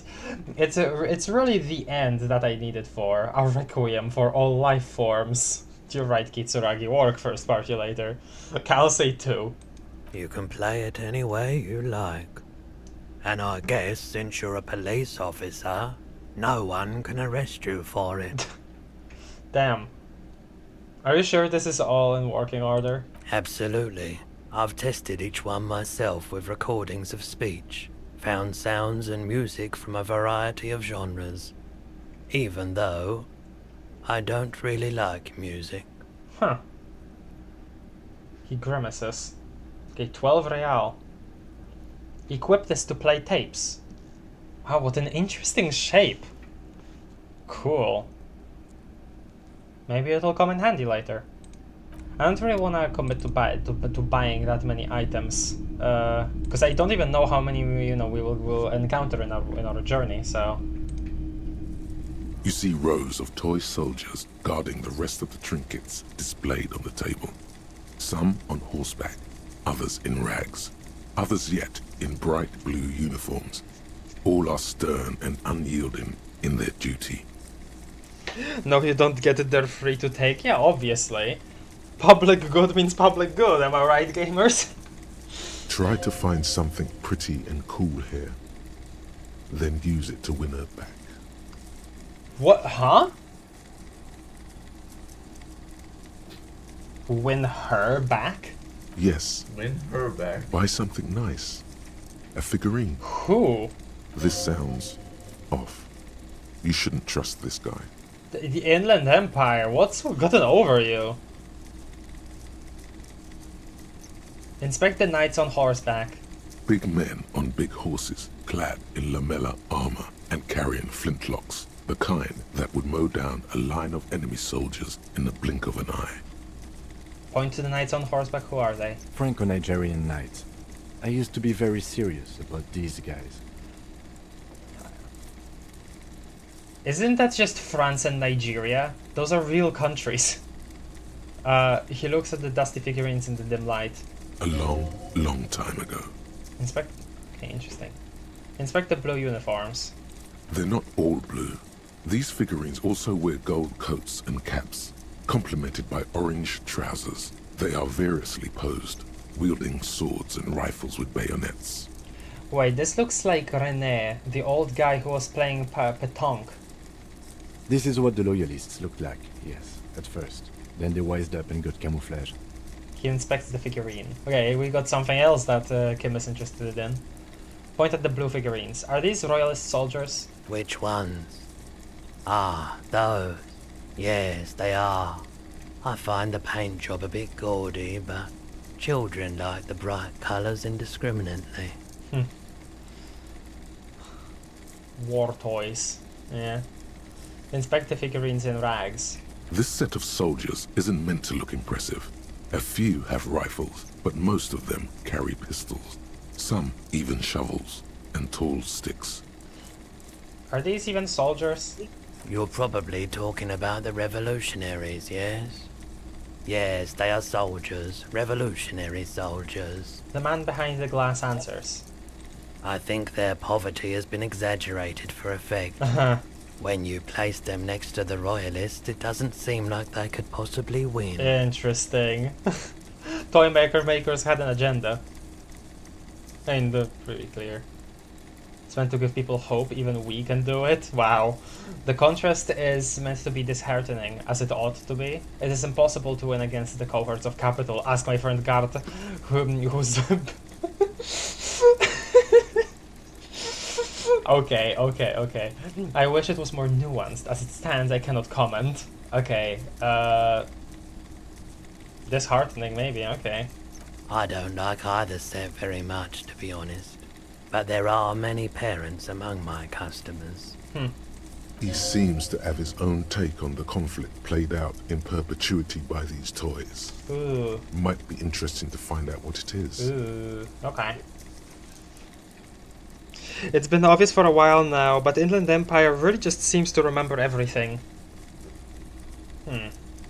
That's true, but the reason why I was like kind of whoa weirded out suddenly is because usually it is a bit more apprehensive, you know? Like whenever we were looking at our ledger for the first time, it was like no. Maybe not, or maybe yes. I don't know. Maybe yes, maybe no. Should you not? Maybe this could hurt you, but maybe you should know. You know, that kind of vibe. So the fact that it's immediately like, yes, make it up to her, like suddenly, strange. struck me as strange. Interfacing medium 10, dig up a truly cool figurine in the box under the table. Huh, okay, let's see. +2 dress code, extreme performance. Interesting, what would that give us? What, like, which... okay. Everything you Damn. pick out seems faded, chipped, and sad somehow. Most of them are just broken toys. Damn. Okay, we'll come back at it at a different point. It doesn't want you to do the white check. Okay, let's talk. Top of the morning to you. How may I be of I service? forgot he says that. Early bird Gloves gets... that give you interfacing? Huh? Don't you have gloves that give you interfacing? Oh yeah, we do. Oh have yeah, that. she Okay. does. I just kind of, it's like I kind of expected that to be specifically there because you know, it is actually plus interfacing, and whenever there was like, hey, these gloves might help you, it was like a specific trait that wasn't described by like a skill number. So I kind of expected that, hey, if that was the case, then, you know, because it specifically you tell us gloves maybe, or maybe no actually, because that's just, it just influences. Okay, never mind. Early birds gets the worm, huh? Isn't being forced to get up at work in the dawn a little inhumane? I'm just so glad you're already awake. It's so lonely in the city at this hour. I mean, we have him. Why would that be a comment we have? Perhaps. I just like being awake for the transition between night and morning. Aww. Bearing witness to the first hints of light on the horizon. Oh, I collect 2, not 1. Okay, that's okay. Electrochemistry 3, high, 92. Challenging. Is Roy high, and if yes, then what is he on? I thought we already did this. To +2, Roy's prices are strange. +1, Roy doesn't really sleep. +2, odd brain activity. Okay, let's see if we can make it even higher. Do you know anything about the traffic menace on the loose? Traffic? I'm sorry, officer, but I don't drive. Why don't you drive? But didn't you hear it? Okay, actually, maybe this is he'll give us some world building on the whole, like, you know, not everybody has cars thing, so I'll ask one too. I just don't like it very much. Movement on the road never really gelled well with the movement of my thoughts. Interesting. But didn't you hear it when the traffic menace drove over your roof? Now that I think about it, I do remember hearing a thunderous noise the other night. Some kind of powerful electric vortex hitting the shop, and then moving on. Electric vortex? That sure narrows down our list of suspects. A vortex sounds fascinating. Does that mean you don't have any idea who the driver was? I can understand how you would mistake Jacob Irwo for a powerful electric vortex. Who's Jacob Irwo? Was that like a specific suspect, or are we like I don't know, is it this kind of like joking, or is it like a reference to the car brand or something? I don't remember exactly this name coming up. Okay, I'm assuming you don't remember either if you're not saying anything. Yeah, I don't remember. Okay. Challenging, yet 92%. Harry has an innate understanding of the drugs. Yeah. Yet another sign that the end is nigh. It must be the destiny that brought me here. Tell me more about this vortex.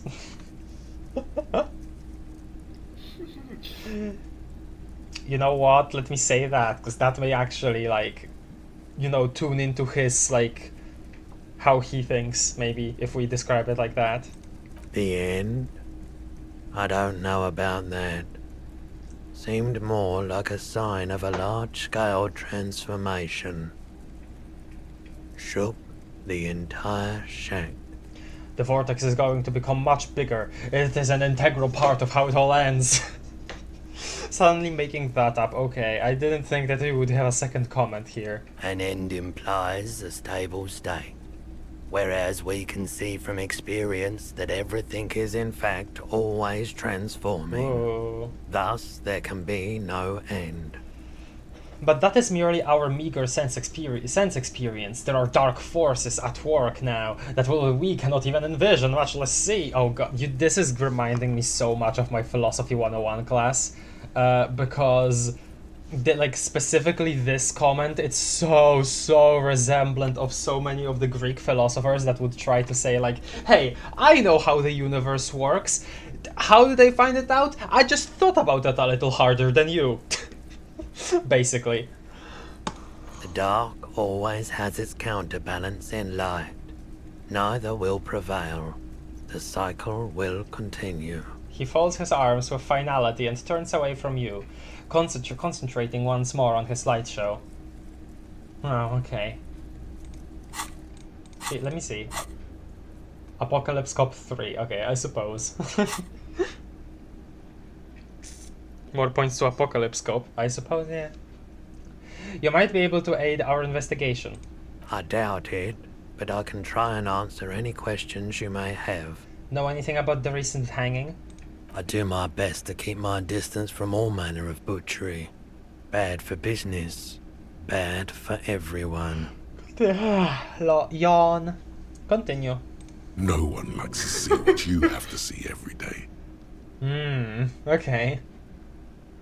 Actually, that's all I've got. The pawnbroker's gaze is already fixed on the dancing colors. By the way, do you happen to have any guns, like the ones carried by officers in the citizens' militia? Oh, assuming that somebody like brought it here, or maybe he found it. Yeah, maybe, we could ask.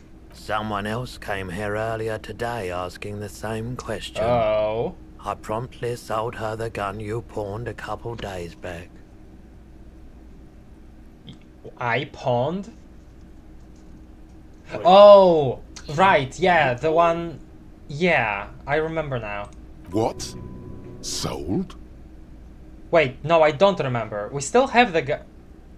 We didn't give him any gun. No, it's...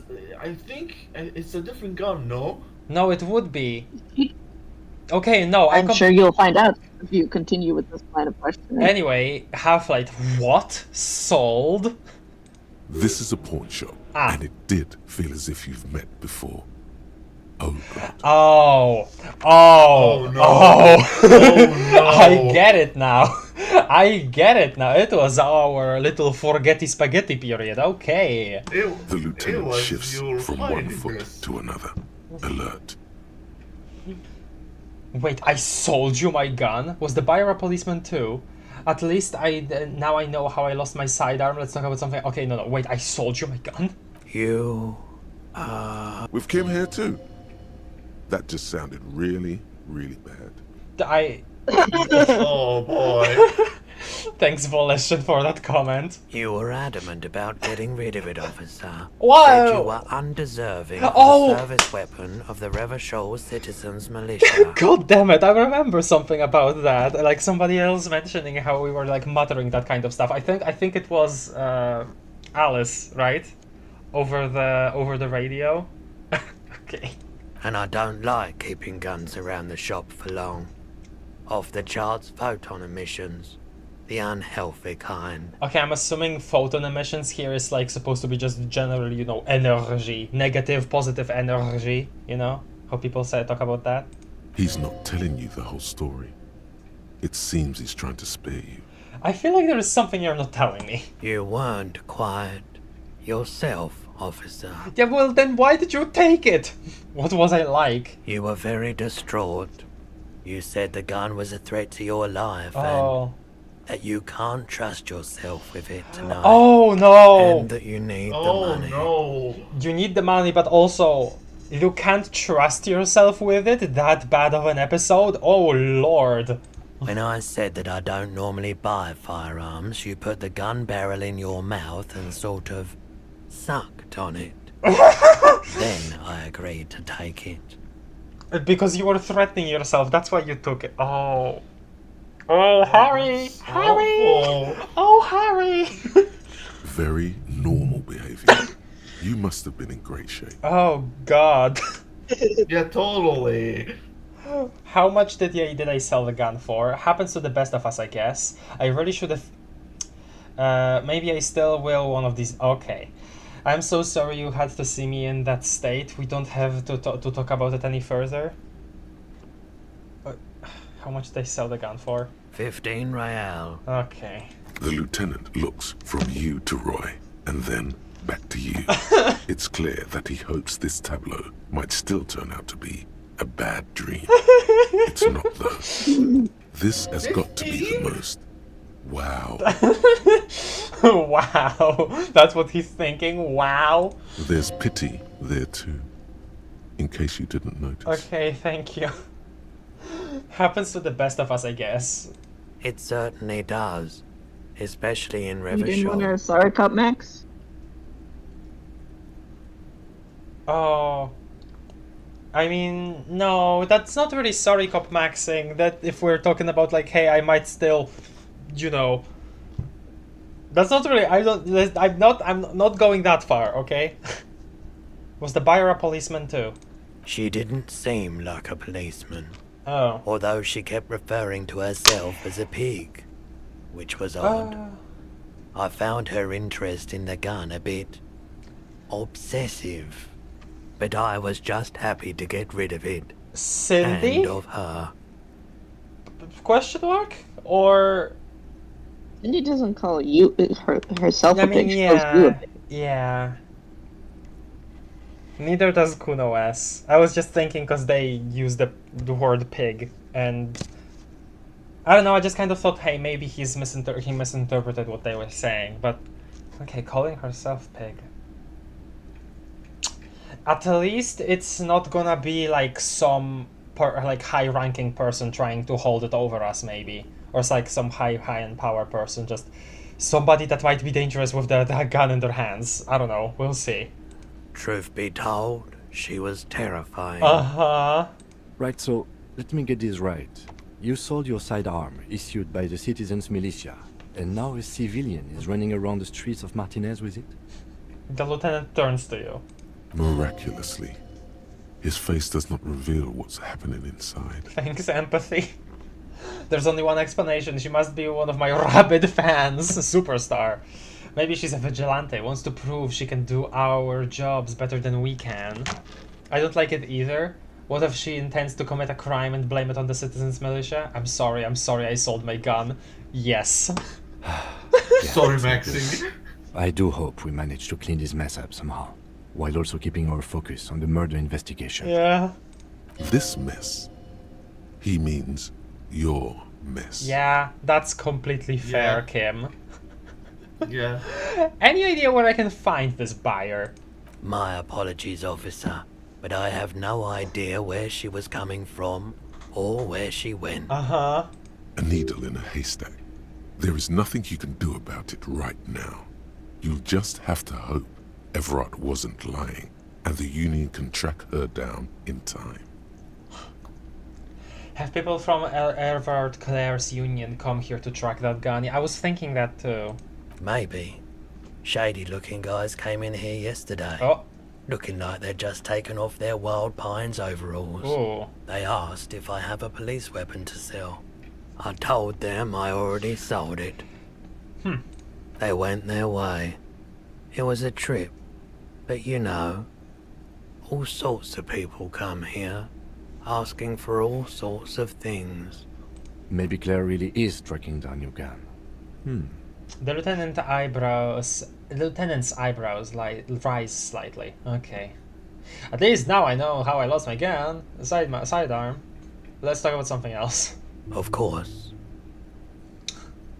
I want to talk about my missing gun again. Okay. Have you heard any recordings of the Colduma Madakwa? I'm asking the real questions. The Colduma Madakwa? Sorry, I would never have guessed that you were that interested in ultrasonic sounds. Or birds, for that matter. He looks at you with astonishment. Okay. He knows something. I've been thinking of quitting the RCM and becoming a cryptozoologist. I have hobbies just like all normal people because I'm a normal person.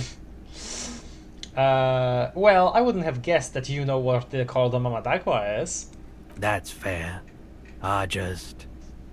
It's been a long time since my Colduma Madakwa hunting days. Oh. Once knew a group of young musicians who decided they didn't want to play music anymore and started looking for all kinds of interesting sounds instead. That sounds so cool. Cool or not, one of them was obsessed with recording the Colduma Madakwa. And he was one of those passionate people who know a lot about all kinds of strange things. So he got the rest of us to join in his search. And did you ever find it? We thought we did. We got together all these recordings of unusual sound patterns, compared them, cut them up and combined them into the Symphonia Coldimamadatwa. Huh. That's not very scientific. Can I listen to it? Unfortunately, I don't have any recordings from my old life. Oh. None at all. But I do have a tape with some ultrasonic sounds that might be what you're looking for. Whoa. He starts rummaging through some tapes behind the counter. Do we really have time for this? Spin that bird song. Okay, Yes. Lieutenant whispers too. Spin that bird song. Yes, it's absolutely necessary for the research. Nah, that's okay. It's just that I heard the call the Mamadako outside the whirling, and I wanted to make sure I wasn't the only one. Let's talk about something else now. I feel like he would stop me if I said that. So pin that bird song. This recording comes from down the coast. Wasn't looking to record anything specific. Just left a recording device there one morning. Keep in mind, I have to slow this one down enough to make sounds well over 200 kilohertz audible to the human ear. It will be strange. He switches on the tape player. The speakers begin to emit a low hum. As the hum grows louder, modulating but always unnaturally uncomfortably low, like it's coming not from the speakers, but also from inside your chest. Breathing is becoming difficult. Ooh. There's a growing sense of dread. The sound is coming from inside you, but also surrounding you. It feels as though someone is standing just outside of your range of vision and watching you, doing this to you. Uh-oh. Are we having an experience? He nods to you, reassuringly, just as more diverse, higher-pitched sounds, some random, some appearing to form patterns, hit your eardrums. Seabirds most likely, gulls and such. Seagulls? Okay, I'll ask, what's that? Gulls and skewers. But He raises a pointer finger and inclines his head towards the speakers. A new, very high-pitched shivering sound emerges amidst the others. That's it. The signal in the noise. The thin whisper. A low range of sounds is easier to handle with a focal point, but still troubling. You are mesmerized by the sounds, but also feel nausea welling up as the motif continues. Okay. Then begins to recede, dissolving in what must be the sound of water lapping at the bank. you know, now that I've listened to it on these new speakers, it's not the Coldimamadatwa. Wrong patterns, wrong photons. Yeah, with light. Probably some insect trying to sing higher than its predators can hear. Still, fascinating, aren't they? Early morning sounds. Well, that was something. I almost kind of expected that to be, kind of, I don't know, give us an experience with shivers, almost, you know?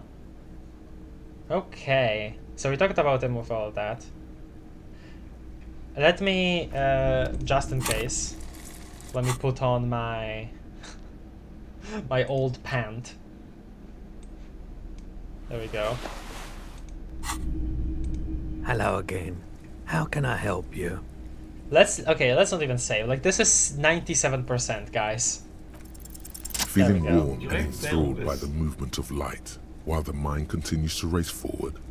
Lucky bastard, he's probably on Pyrrolidon. It's tough to come by on the street. Pyrrolidon? What is that? A drug developed by the military to treat and prevent radiation sickness.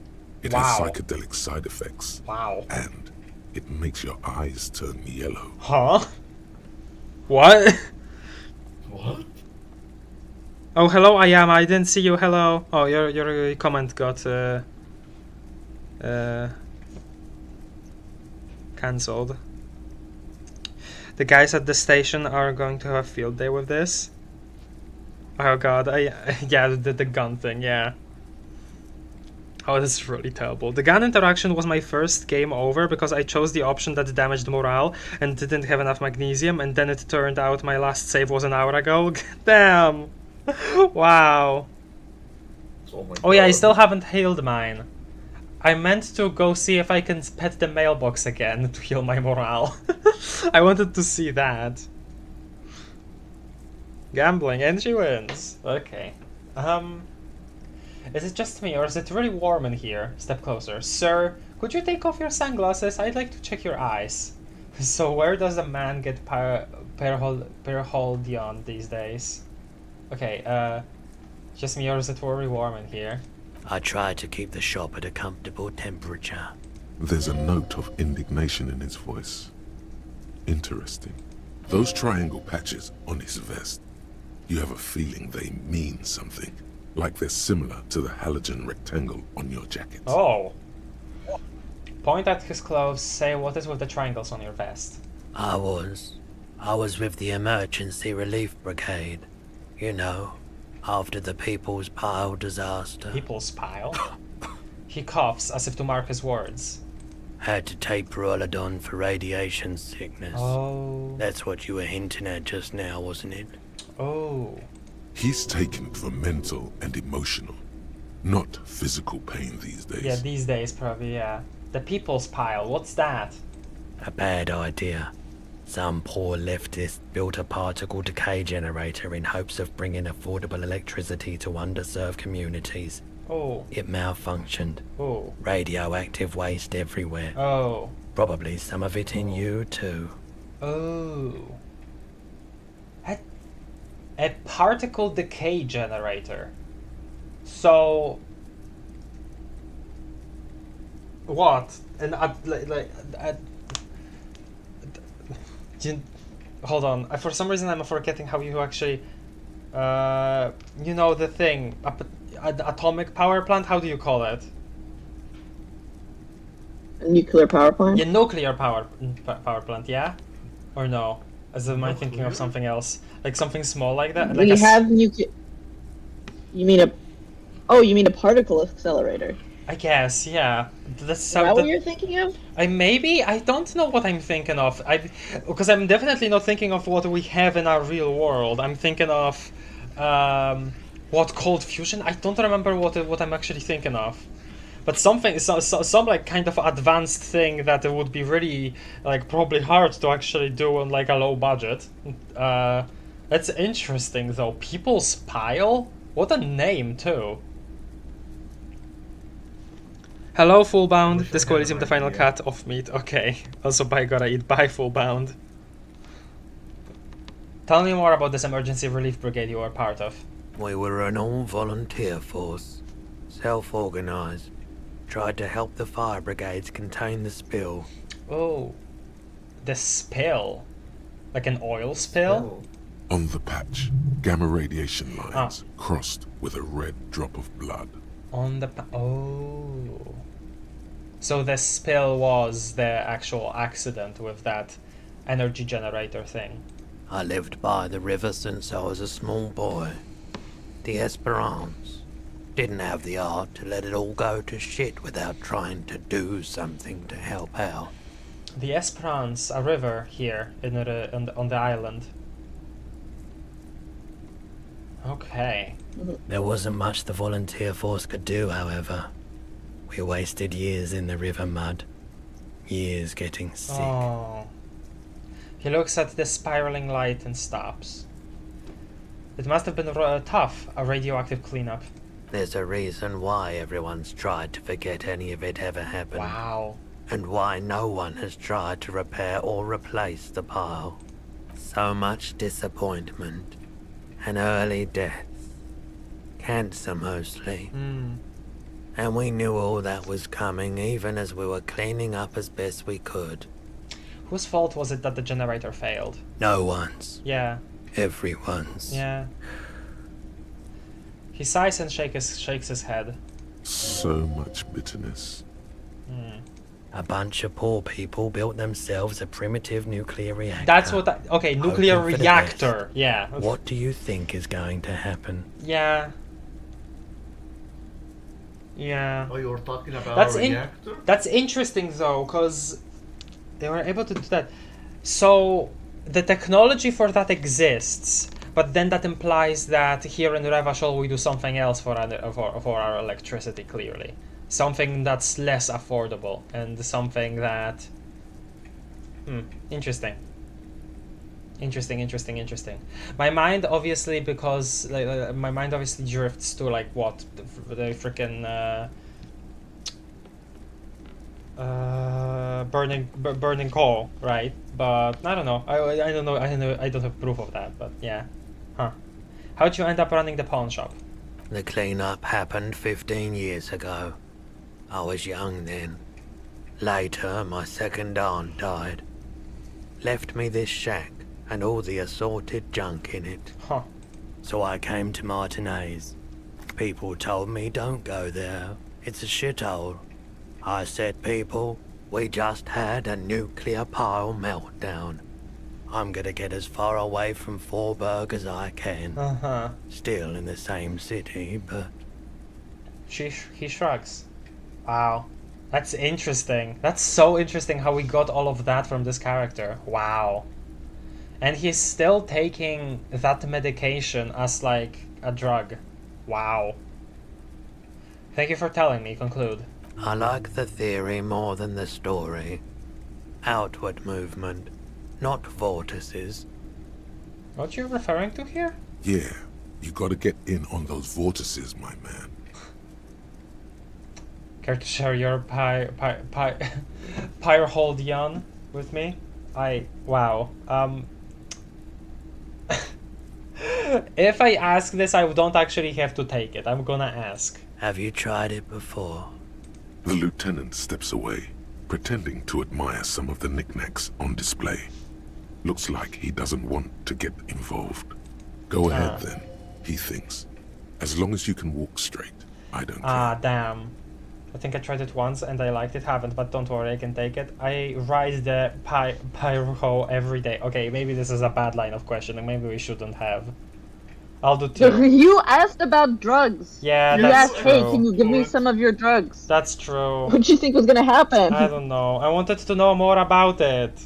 I thought that I could just like, squeeze, like, weasel out of actually, being that interested in it and just, God damn it. I wasn't thinking again that much. I'm sorry. You're being goofy. Yeah, I am being goofy. Goofy. God damn it. Our last save was so long ago. But okay. Fine. Consequences, too. If you say so. Here you go, man. Damn it! No! Can we sell it back to him? He presents a large cap-shaped object on the palm of his hand. Very odd looking. Yes, darling. That's the coalition government ordained parole. Straight into your gut. No. Not so sure about this. Wait, why wouldn't I be sure? Thanks, man. Take the pyrohydro. Actually, I changed my mind and I need the pyrohydro. Okay, refuse to take the. Okay. Wait. Why shouldn't I be? Why wouldn't I be sure? Okay, I'm just gonna interact with Volition because I like Volition, but obviously I wouldn't be sure. Because it's an anti-radiation drug, and you're a cop, not a post-apocalyptic scavenger. Okay, I'll do 2 now. Thank you. Bye. I don't know. Okay, bye. I'm sorry. Yeah, but no, put it. I respect your decision, officer. What else can I help you with? Okay, I'm sorry. There's something I'd like to sell. Sure. Let me have a look. I have to sell my clothes. Okay, I just want to see what Anything actually else you're thinking of selling? Oh, you can just sell anything. Even like items that I would think would be probably like important. Like this gun or this. I guess this is like just a side thing. 50 real though, wow. Empty cassette case? Okay. Cube. Close. Another time, Bat. Okay, thank you. We had our conversation. I'm sorry, Cam. I wasn't thinking very well. Okay, so we have also this, which I just didn't say. You see rows of toy soldiers. But yeah, interfacing. We'll level up interfacing at some point. Although I think you should use your next level up to level up your authority. That's also true. Yes.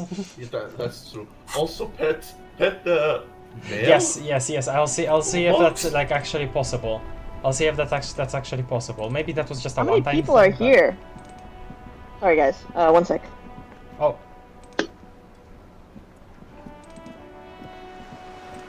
Okay. There's something down there? Maybe it's just talking about the underground section of this building.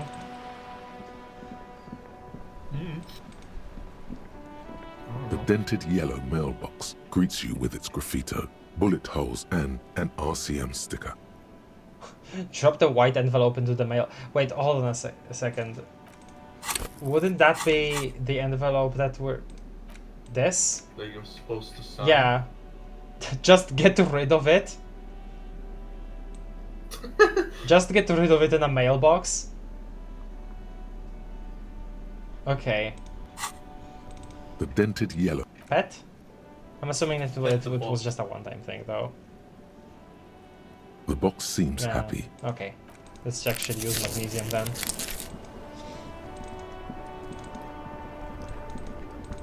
We magged it flipways. Magged it upways. The bridge still isn't there, but 3 people have gathered.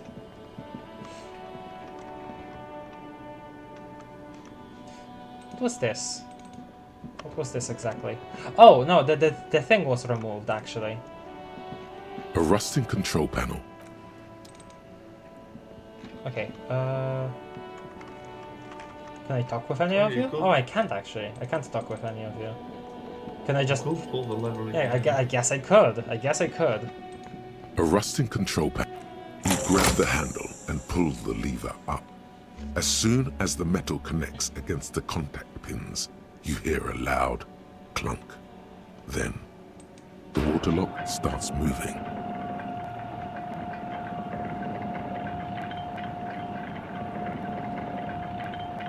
Oh, there it goes.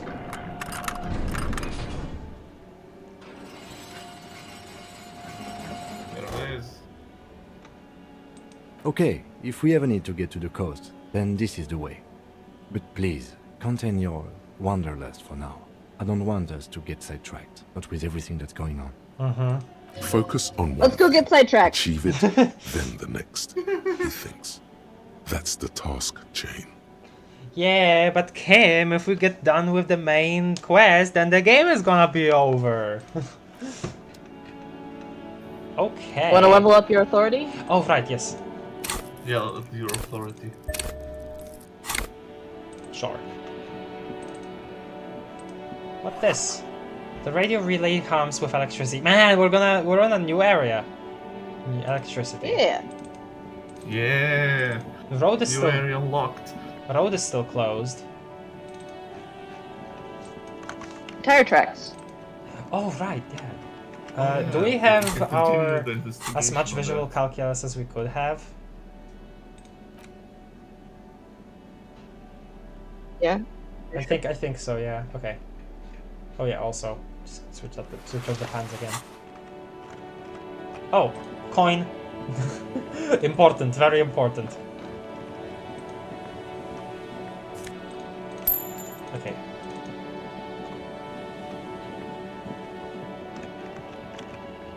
Imagine these trumpets. A breaker box to power the radio pylon above you. Maybe there's something inside? Just money. Alright then. Money. Whoa, what's that? This? Oh, the car. Hello there. Oh. Did they crash? And we also have a creaking ahead, a broken axle grinding. Okay. Hello.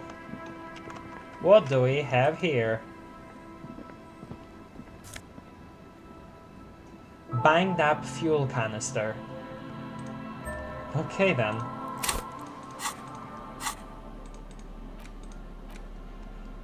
A dented stainless steel canister for transporting and storing heavy fuel oil. A logo on its side has been partially stripped over years of use. The government issued red-dyed fuel oil inside looks like paint, though it smells much, much worse.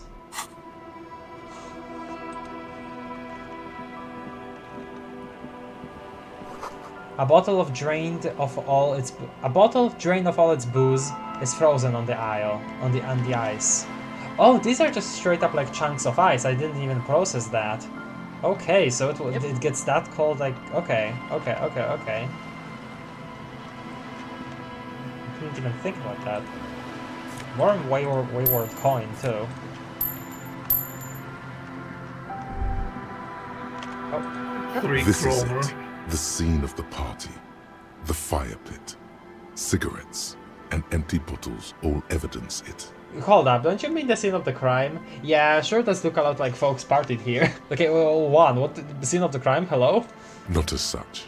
I'm talking about what came after the party scene. Huh? Sure does look like a lot of folks partied here? Looks like they were here a while, judging from all the bottles. The sunken motor carriage provided them a focal point, like a goose ice sculpture or a chocolate fountain. Okay. Hey Kim, looks like we've had a couple of partygoers here. Looks like it. Looks like they had a great time laughing here. This was some kind of theater to them, a circus production by a great clown. Was this party against the law, or on the ice like this? It was probably a public danger. Okay, great clown. Hey, let's keep moving, detective. The lieutenant adjusts his glasses. Somehow, he doesn't want to dwell on it. Alright. Oh, Swingset. Let's look at this first. The ice just off the coast crackles, shifting. Yeah, that's a cool scenery. Yeah. A banged-up motor carriage lies half-submerged in the icy water, slowly sinking into the Insulindian Ocean. Only the cabin top, rear wheels, and the engine remain visible. I really like how much they portrayed the dirtiness of the water. Like, yeah, that it feels very realistic. It must be cold and lonely down there, in the icy water. I mean, I'm assuming that the person who did this got out. Remember the tire tracks in Martinez? This is where they were leading. Oh, is this technically out of Martinez? Okay, huh. So this is where all those tracks were leading to. It appears to be so. The lieutenant has a peculiar look in his eyes as he inspects the wreckage. He's like very like fast talking when they were discussing this topic. I wonder if it's because like he values motor carriages so much that he's just kind of uncomfortable for him to see like a traffic accident like this. Well, not even traffic, but let's investigate. I agree. Oh, we okay. should definitely investigate. The lieutenant replies. His eyes never leave the sunken vehicle. Ooh, okay. He is locked in on the actual car. Okay. You get a sudden sinking feeling. Stomach acid comes up as you look at the motor carriage in the deep, dark, cold water. Ooh. Why the doom and gloom? It's just a sunken motor carriage. Some motor carriages are bound to end up in the sea. It's more than that. This is like a person who was like doing something weird that we don't understand, and also the implication that hey, maybe we could be in an accident like this someday. I think it's that, honestly. Run your hand over the cold metal. What is the make of this MC? Can I see a logo? How long has it been here? Well. Looks like Jacob Earl's journey came to an abrupt end here. What should we do? Okay, run over the cold metal. The motor carriage is properly stuck in the ice. Getting it out would require a team of specialists. Ah, wow.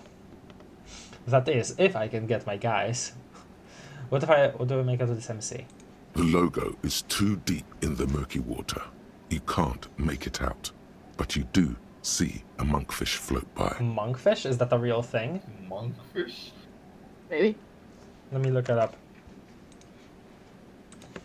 Monkfish. Time to get bogged down on inside quests until you're over leveled. Wow, Hell yeah. horrifying. Oh wow. That's horrifying. Yeah, that. If you want to see like a nightmare creature, you guys should look up what a monkfish looks like. That is terrible. That looks like something. Oh my god. That looks like something from the deep sea, not from like shallow waters like this. How long has it? Scary. Okay. How long has it been here? The ice hasn't closed around the vehicle yet. My guess is it's been here since last Saturday or Sunday. No.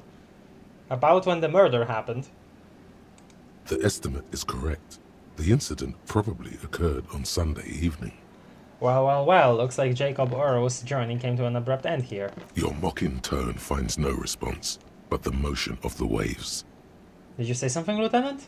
Yes, rub your chin. Crazy recklessness. Yet another case of the engine displacement triumphing over the driver's IQ. Enough gloating, this is serious. Did you say something, Lieutenant? I wonder. I did not.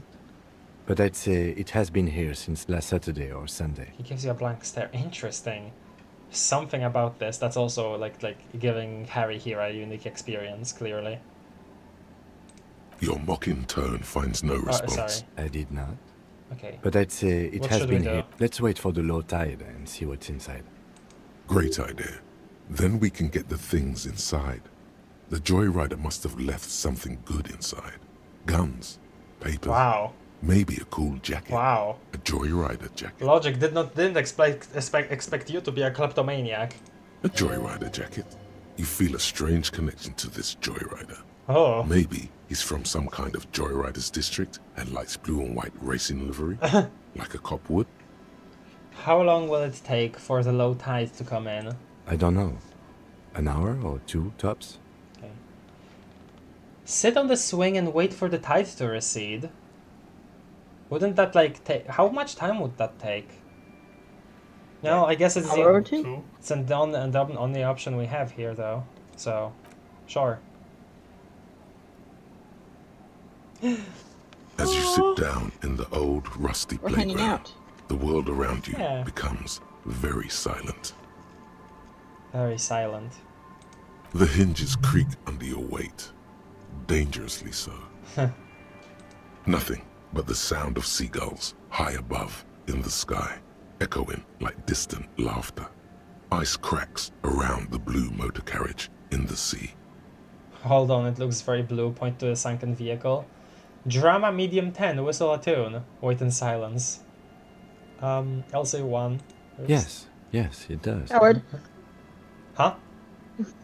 Howard, sing! Okay, but I want to, but I wanted to see if we can do something else here to maybe higher the percentage here, because this is gonna be just passing it. But what's your favorite blue thing? Okay, fine. I'll whistle first. Spit flies from your mouth to your moustache, your chest, the ground before you. No sound though. Damn, and that healed our morale. Didn't have to use the magnesium. Dang it. Raining heavily here, Chief. Mind keeping it down a bit? Okay, necktie. The lieutenant must think it's rather funny. He smiles and quickly turns away. Keep blowing. Haha, very funny. So I can't whistle. I would like to see you try in this bloody wind. You know what? Yeah, let's hear Kim whistle. With his lips puckered, the lieutenant lets out a beautiful melodic trill Aww. that puts even the insulindic thrush to shame. Damn, another healed morale. You hear the sound echo on the large body of water. Clouds race across the spring sky, and suddenly you just feel better about everything. Aww. Aww. We're in company. Okay. That's way better than what you did. The experience. The clouds pass in the Oh, sky, damn. and the shadow of the swing moves like the We can't ask about on a that. timepiece. About Kim's favorite 30 blue thing. minutes have passed. 30 minutes. Okay. We didn't ask about the blue thing. Okay. Looks like this might take a while. Time to present a good topic for discussion. So was your dad also, okay. The tide sure is taking its sweet time. Would you rather sit on the anthill for an hour or stand in a river of leeches? I wanna do 3. Well, historically, leeches have been used to prevent and even cure many ailments. I mean, yeah, but also it would yes, but it's not really a foolproof cure, right?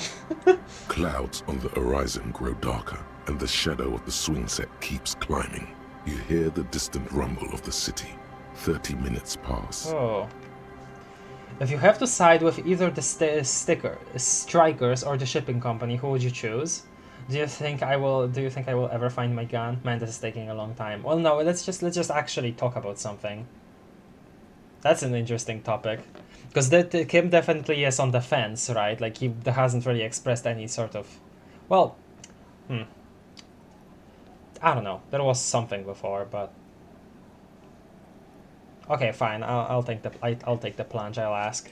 Luckily, I am already a member of an independent organization, and therefore do not have to choose between a rock and a hard place. But if someone puts a gun to your head, I guess that's just your way of saying you'd side with the company. I understand. You're saying you're siding with the union. Okay. I don't. Hard dialogue here. We're not very chill, but that's okay. Sometimes you just have these conversations. Okay, fine. I'll say 1. Your voice echoes on the water, strange and out of place in the environment. 30 more minutes pass. All right. Can you make out? Oh, yeah, it does. It is receding. Can you make out the mark now? Detective, I've been able to make out the mark ever since we arrived. I find it odd that you haven't. It's a Capri, Model 40. Sorry. sorry, just... Somebody entered in silence. It's okay, I'm here. That's cool that we're getting this kind of time-lapse. Okay, I was not expecting this here right now. His eyes turn to you. It is a simple and rugged machine, favored by working men, government offices, firefighters, animal control people, you know, those kinds of people. Okay. Squint your eyes and say, is that a number on the side? Proceed. Yes, 41. What do you think it stands for? Precinct. Yeah. Uh-oh. Does he know something about that speed racer? 41 is his rank in the underground street racing hierarchy. Rub your chin, a small fish, this one. This must be Tommy 41, the morning host of FM 41. Looks like the factory made a mistake and accidentally called this one Capri 41. Stupid factory. I hate guessing. District something? A precinct? Something municipal? Rub your temples. You're getting a horrible headache. Oh god, no. I was fearing this. I don't know if this is going where I think it is going. I just hope it is not. Sure, it's fine. Let me look at the chat. Looks so miserable. That's 2 hours well spent. I think so. Well, it's bonding time between the two. Just like I thought, Harry was the traffic hooligan. Oh boy.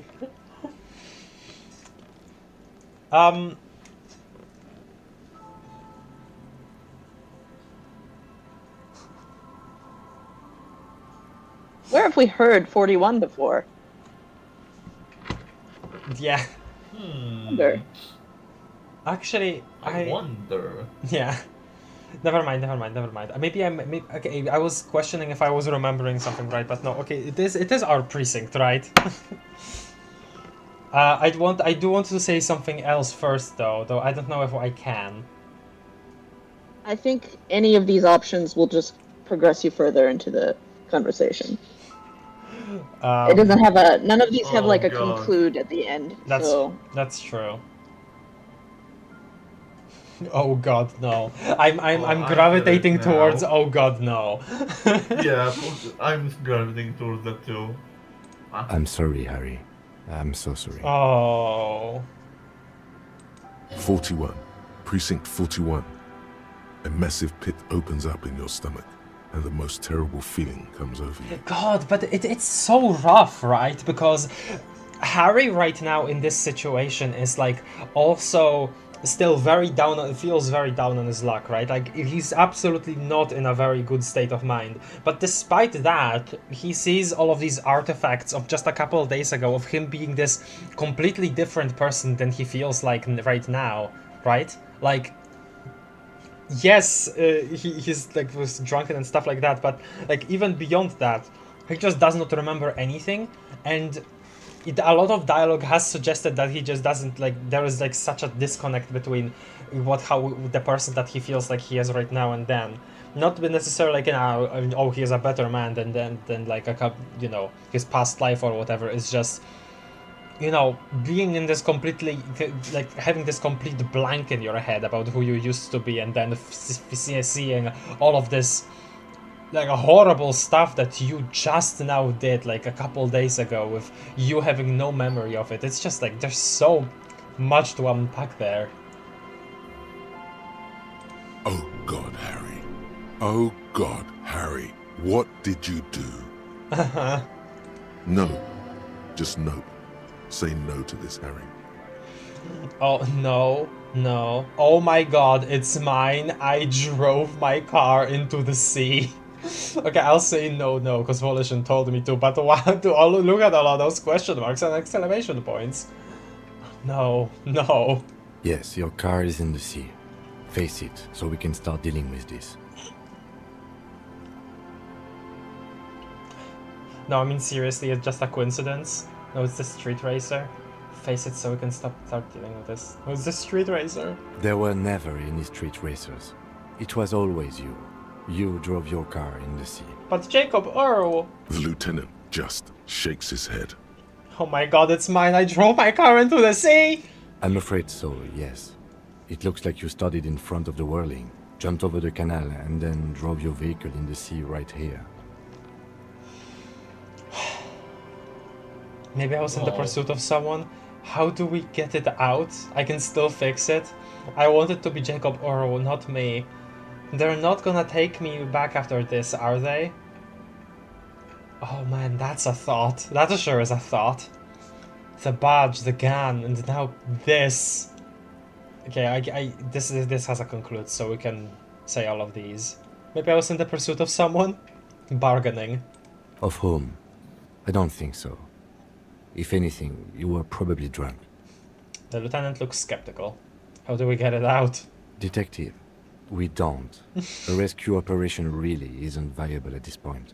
So we're just gonna be there, it's just gonna be there like that? I'm afraid it will have to be there like that for many years. Look at it. Parts of it might be salvageable, but overall, this machine is a write-off. I can still fix it. That is very unlikely. All the electrics are toast. That goes for the electromagnetic steering and brake systems as well. You'd be lucky to find one undamaged component in there. In a few months, there will be nothing but rust left of this vehicle. It'll be cheaper to buy a new one. Man. By the way, do you guys...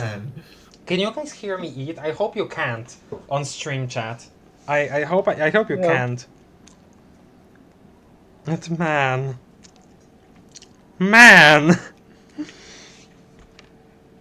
Well, not like cheaper. I hear This you motor eating carriage in costs Discord. 40,000 real. But in the long run, it still makes more sense to buy a new machine than try to refurbish this. I don't have that kind of money. I couldn't even pay my hostel bill. People are gonna be angry at me, aren't they? In Precinct 41, this is a disaster. I'm gonna say 3, because yeah. Let's face it, this is a substantial loss to your district's budget. Yup. I mean, my station only has 4 other vehicles in addition to my kinema. He's avoiding your gaze now. This was 20% of the station's vehicular budget. God. I wanted to be Jacob Earl, not me. Well, it isn't. It's you. I'm very sorry. They're not gonna take me back after this, are they? People are more valuable than machines. Training a police officer is even more costly. Really? Okay. That's actually a valuable piece of information, because we didn't really get anything about how policemen are actually made to be policemen in this world, so... People, yes, but not you. Okay, Half-Light, point taken. Chill, Half-Light. The badge, the gun, and now... this. The lieutenant adjusts his glasses and doesn't say anything. There is also a 4th thing you've lost. A 4th thing? More precious than the gun, the badge, and the motor carriage combined. Lost forever into the deepest of seas. Are you talking about her again? Ex-tenderness? Well, at least I can see what's in there now.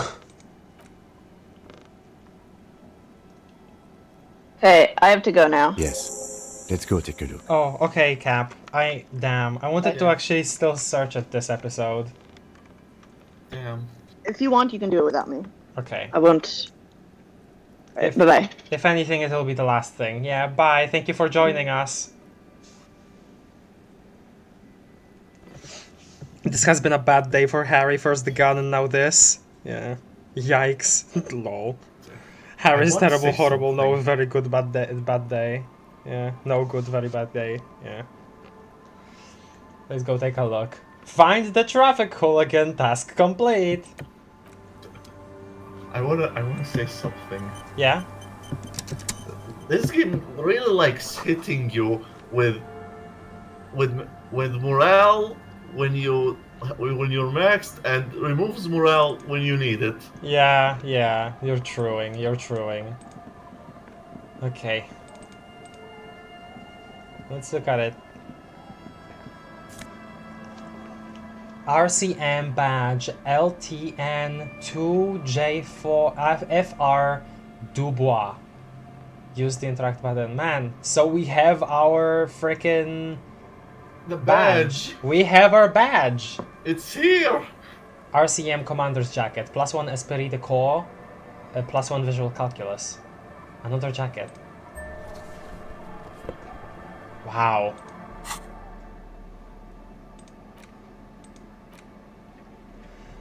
+1 Esprit de Corps. United in Black. +1 Visual Calculus. Sharp Eye. How do we look in it?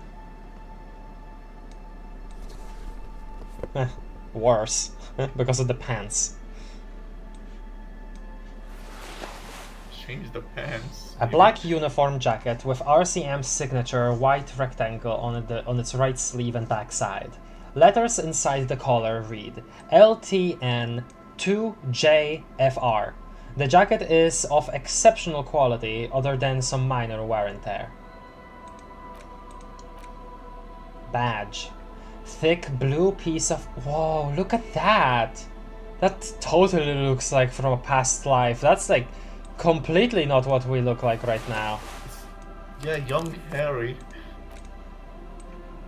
Without a beard. Yeah. A thick blue piece of acrylic covering a thin leaf of paper with the officer's name and rank on it. Next to the writing you see a man stare back at you. A younger version of you. Already disintegrating inside, but still presentable on the outside. Already disintegrating inside is such an interesting comment here. Interact. Let's put our clothes back on. Just in case. A police badge on which you see the photo of a man. You. Some seaweed is stuck to the back. I found my badge! At least something good came out of all this. The lieutenant glances at the badge in your hands. Study the badge. Encased between two durable plastic sheets is a bluish card with lines of information and a watermark in the shape of the street grid of Revachol West. You see a photo, a name, a rank, a document number, the date of issue, and in the lower right corner, your precinct. Wow. Look at the photo. The man keeps winking at you with his green-grey eyes. The photo is old, no doubt about that. But the badge is new. You used an old photo for a new badge. How old? 8, maybe 10 years. The guy in the picture is rather good-looking. He's got a nice haircut and is distinctly lacking in massive sideburns. I think the massive sideburns actually look better. And he's winking? Why? What do you think? His face is already contorted by the expression, although it looks less grotesque on him than it does on you now. Continue. The badge in your hand shines as you rotate it, catching light. You see lines of information on it, and a shining watermark. Okay. Name, Harrier Dubois. Mr. Dubois. Harrier. That's long for Harry. So you are Harry. He thinks. Evrard was half right. Probably not a lot of people know your full name. Whoever told him you're Harry Dubois didn't. So, yeah, okay. Wait, what kind of name is Harrier? But I don't want to be Harrier Dubois. Don't accept it? Harrier Dubois it is then? Accept it? Oh, wow. Okay. I really want to have the... I really want to follow up on basically the thing that we had in the first episode, you know, that conceptualization suggested with a new name. So I really want to follow up with that. But, okay, let's see. What kind of name is Harrier? It's a wartime name. Revolutionary. Oh. The kind mothers give their sons during troubled times. Oh. Like Undying or Boxer or Ironhide. Ah. A name like armor. But I don't want to be Harrier Dubois. Why? It's a cool name. I like it. He shrugs. Besides, you're Harry anyway. No one's ever called Harrier. He's not going to call you Harrier. Okay. He'll keep calling you officer when he's angry with you, and detective when he's not. Damn. I like that. I actually like that. The badge in your hands shines as you rotate it, catching light. You see lines of information. At least you have your badge now, so that's something. His picture looks so different. Yeah, it does. Rank. Lieutenant W. Freighter. Freighter? What is a Lieutenant W. Freighter? The lieutenant is a rank above sergeant and below captain. Okay. It's the highest rank in the RCM that still does field work. Wow. I am a lieutenant. Okay. And W. Freighter? The title of Freighter is added to your rank when you decline a promotion to a higher rank. Oh. In your case, captain. You have declined twice, thus you're W. Freighter. Is a lieutenant Wow. This Wow. this absolutely aligns with us apparently being like way more effective at our job in the past. Yeah. Declined? There are many reasons one would do this. The rank above you in your precinct's decomptage might be taken, or sometimes promoted officers do not want to replace their superiors, out of respect. And sometimes they just prefer the type of police work available to their current rank, in your case, lieutenant. Heavy-duty case-solving machine. That's what Harry was in the past. Yeah. What's decomptage? I thought my rank was drunk. Turn back to the okay. Okay, here. Decomptage is the hierarchical system employed by the Revachol Citizens Militia. It means counting down to twos. Okay. The lowest rank is junior officer, usually teenagers. Then there are the patrol Teenagers. officers, then sergeants, lieutenants, then a captain. That's basically it, except for a few kings. Kings? Kings like satellite officers and the additional freighter rank I already explained. The long and short of it is, you're his superior. Wow.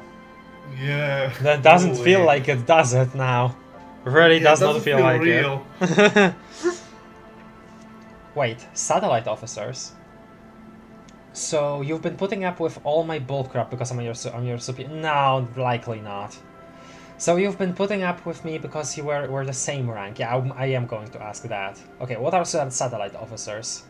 You are given the title of satellite officer if your partner is quickly promoted through the ranks and you rise with him. You don't seem to be a satellite.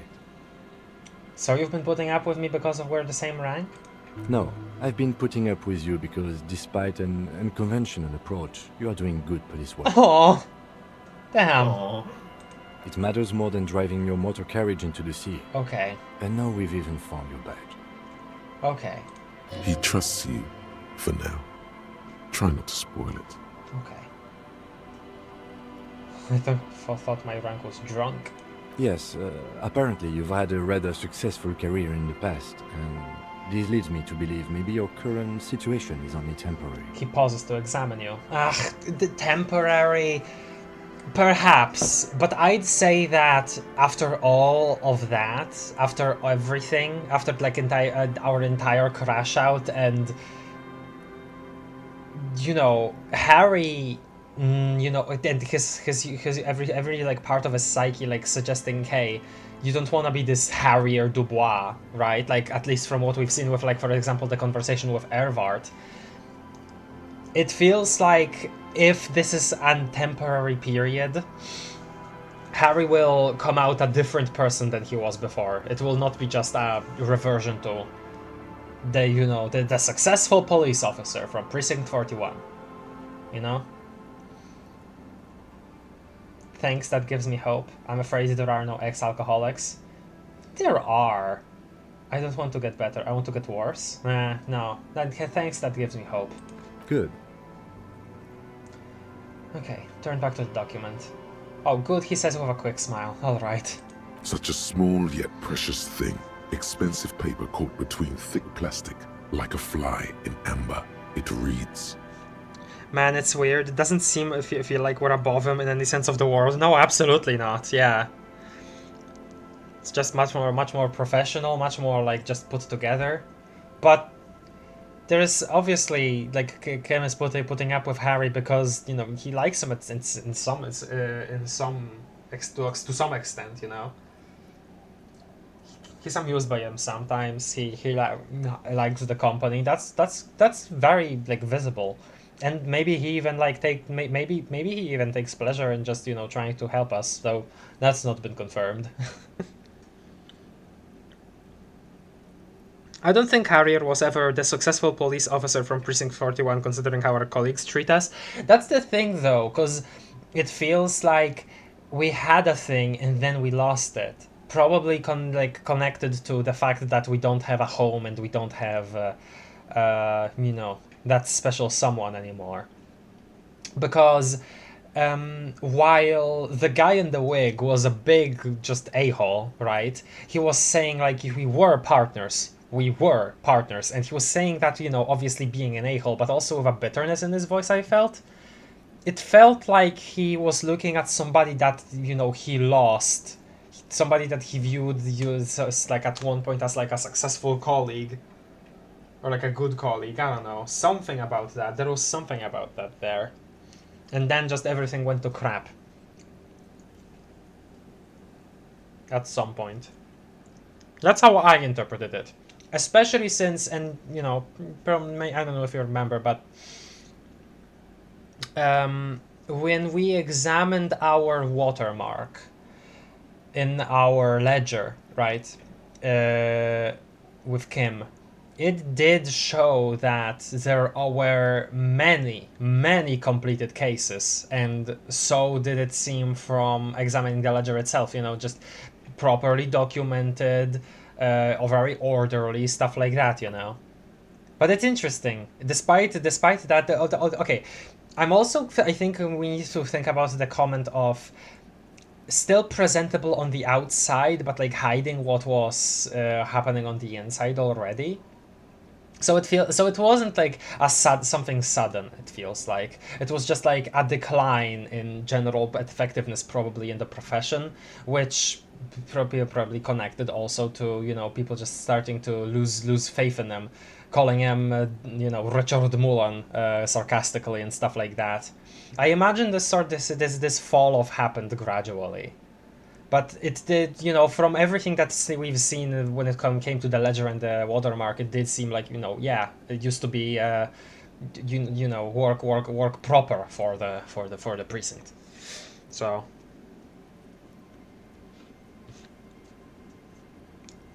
going to have lasting effects on him, yeah. Serial number. That's just the serial number. Revachol, Jamrock, Precinct 41, with some numbers thrown in there for good measure. Date of issue, 7th of November, 50. 4 months ago. I'm guessing that's when you were promoted to the rank of Lieutenant W. Freighter. W. Freighter. 4 months ago. Way closer to our current time than I would have guessed, honestly. Interesting. What I'm wondering is, did he have, like, a photo that better reflected him before this?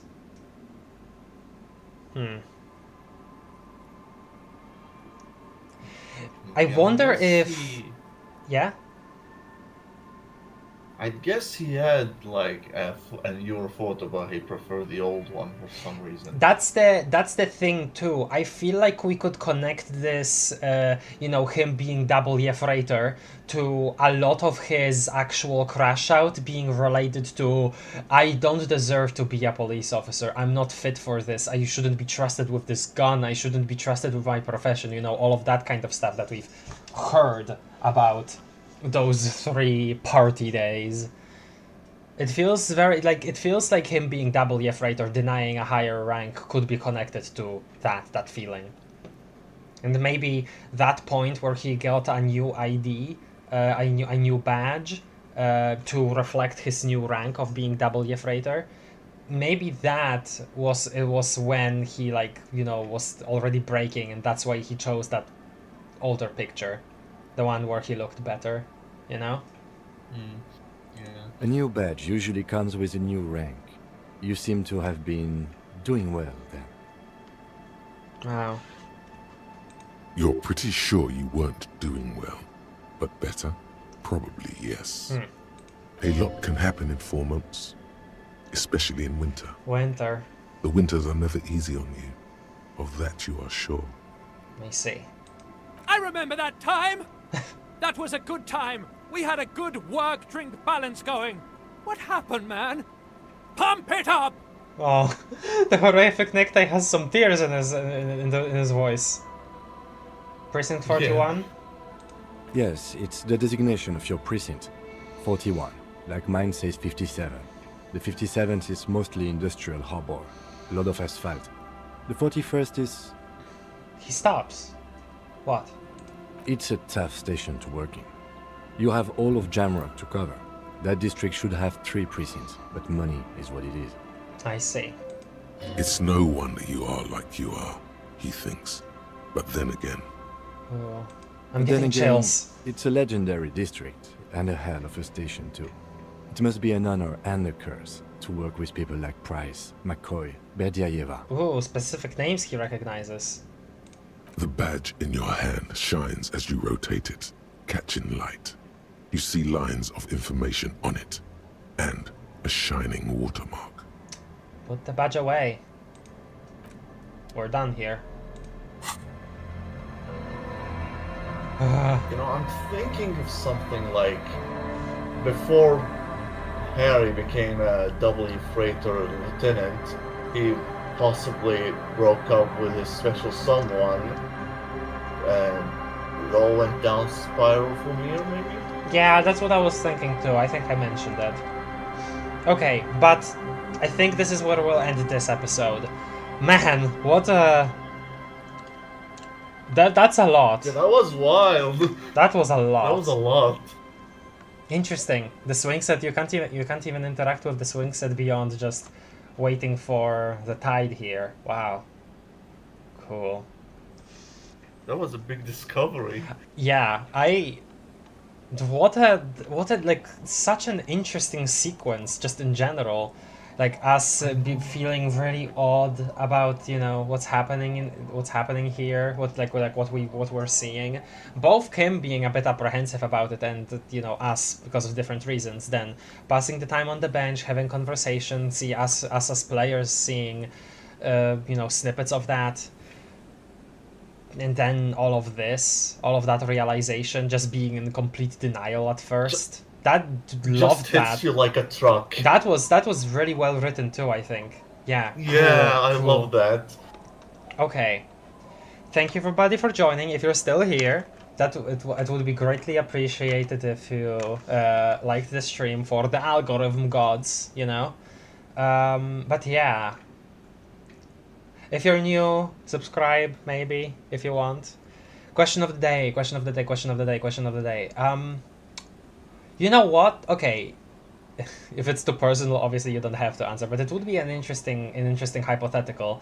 If you found out that you just kind of lost a couple days of your life, you don't remember anything, and you did you just completely ruined your position in the world, right? Like this. What exactly would your reaction be? Because I don't as hell don't know what it would be, but I know that I wouldn't take it well, especially since one of my main fears is losing my own grasp on reality. So just losing a couple days to complete like just memory blanking on that, I think that would be pretty horrific. But if you have any comment on that, that would be cool. But if you want to just write a comment for the algorithm, I don't know, write street lamp. Yeah, Call there the we go.